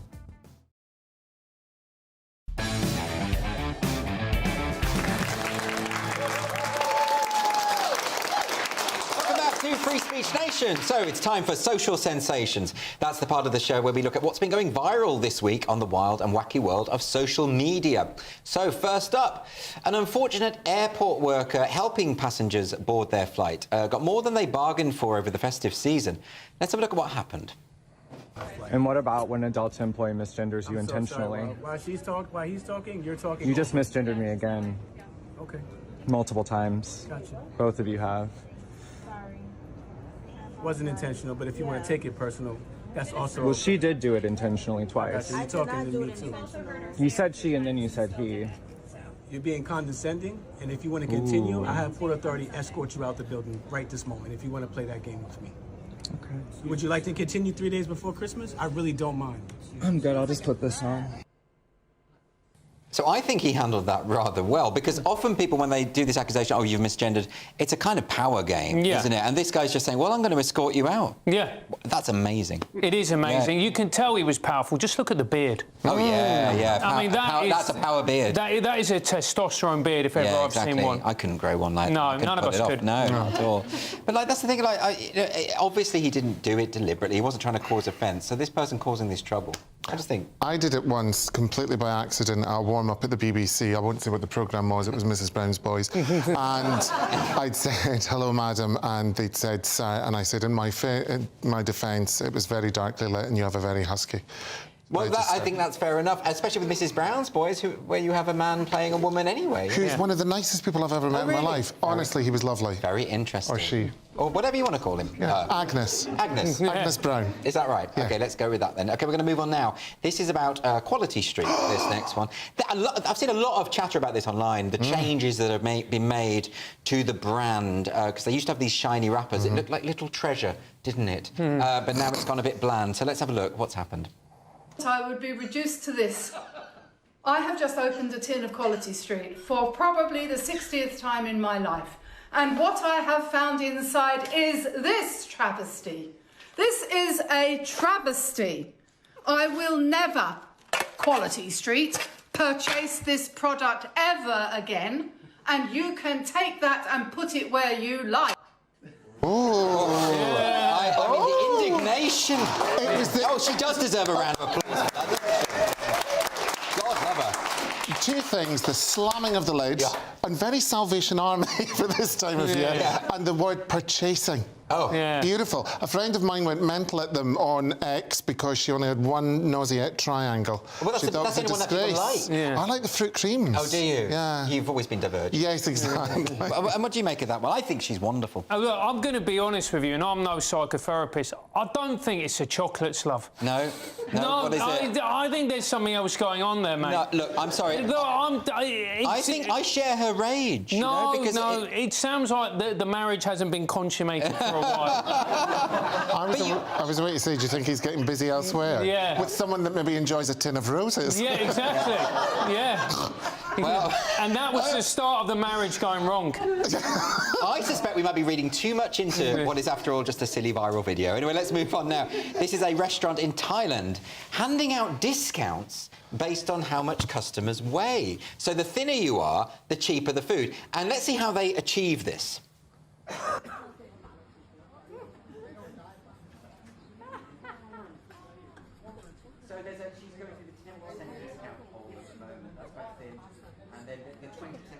Thin. I mean, it's these barriers that you have to squeeze through. I mean, it's quite innovative. Is it offensive? Is it fat-shaming? I think, actually, it's really stupid, because why not give the discount to fat people who are obviously going to eat more? They're going to make nothing from skinny people. Absolutely nothing. So they brought this on themselves. I hope they go to the wall. Yeah. OK, well, I mean, not pulling any punches there. Do you think that's a good idea? I think it's a really disgusting way to discriminate against American tourists. Well, there is that. There is. OK. Well, let's move on now to our unfiltered dilemmas. Every week you do send in your personal problems, and I'm very grateful for that. Our first dilemma has come from Sarah. Sarah says, I have tickets to watch the Jonathan Ross show being filmed, but it's on Valentine's Day and all my friends are loved up. Do I ask a male friend and hope he doesn't get the wrong idea, or rustle up a date on Hinge and try to make a joke of it? Do you know what this is all about? No, I don't, but just reading it, this is ridiculous. Go to the show, don't go to the show. You know, why do you think people, that people are going to assume you're coming on to them? Relax. Yeah, but don't you think that if you're going out on Valentine's Day by yourself, people will look in judgment at you and sort of think, oh, you're not very popular, are you? No, but we're learning a lot about you this evening. I would have just seen it as any other night. But more importantly, why do you want to go and see the Jonathan Ross show? Well, I think Jonathan Ross is very talented. What do you make of this? Well, yeah, I mean, does anyone care? Do you know, like, if you just go with a friend to a particular programme, no one is going to look at you. No. We're all too self-involved. No one cares. OK, Sarah, no one cares about you is the answer to that question. I'm sorry to say that, but that's my panel, not me. Enjoy sending yourself a card. Yeah. There we go. Enjoy that. I've got a quick... I think we've got time for one more dilemma from Paul. Paul says, I'm due to go on a plane next week, but once again I find myself in dilemma over whether or not I recline my seat on the flight. Is it selfish to be comfortable? You must have some thoughts, Bruce. I think you have to kind of read the cabin. Yeah, read it. And if it's a small person, really go for it. If it's a more well-nourished person, but, if you've gone too far, someone will reprimand you. You'll be fine, Paul. The rows that I've seen on planes have largely come about by reclining seats, I have to be honest. Do you have any thoughts on this? Yeah, absolutely. You only live once. Screw 'em. Right, there we go. Francis, as direct as ever with his terrible, terrible advice. But thank you for joining us for Free Speech Nation. This was the week when UN Women UK chose a man as a women's champion. Tube strikes were on and then off again. And UK diplomats reminded us that Trump derangement syndrome is alive and well. Thanks so much to my panel, Bruce Devlin and Francis Foster, and to all of my guests this evening. By the way, if you want to join us live in the studio and be part of the audience, you can easily do that. Just go to www.sroaudiences.com. The website is on the screen right now. Come along and join in the fun. Stay tuned. We've got the brilliant Mark Dolan tonight. That's coming up next. And don't forget, Headliners is on every night at 11 o'clock. That's the late night paper preview show where comedians take you through the next day's news stories. Thanks for watching Free Speech Nation. See you next week.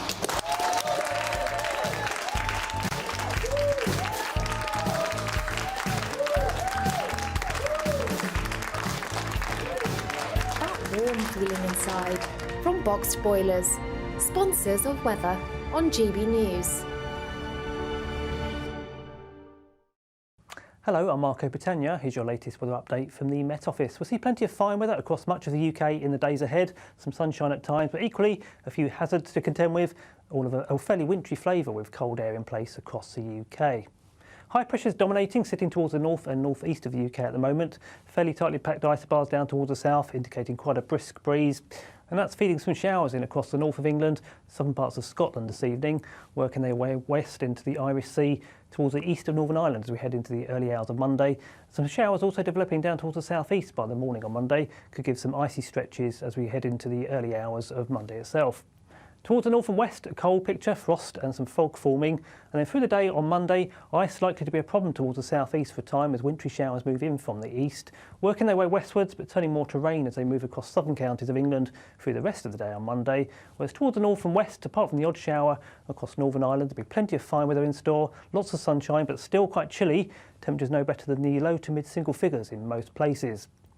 Tuesday promises to be a much better day, more in the way of sunshine developing after a frosty, locally foggy start. A lot of dry weather around too, lots of sunshine, but again, those temperatures really will struggle. Again, no better than the low to mid single figures in most places. Highs of around about 5 Celsius, that's 41 in Fahrenheit.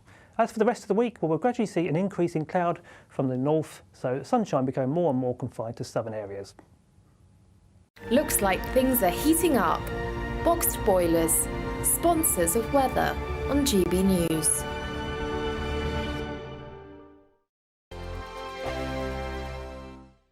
What you get for breakfast is something that, if we do our jobs right, you will wake up to news that you didn't know the night before. It's a conversation. It's not just me and Eamon. We want to get to know you, and we want you to get to know us.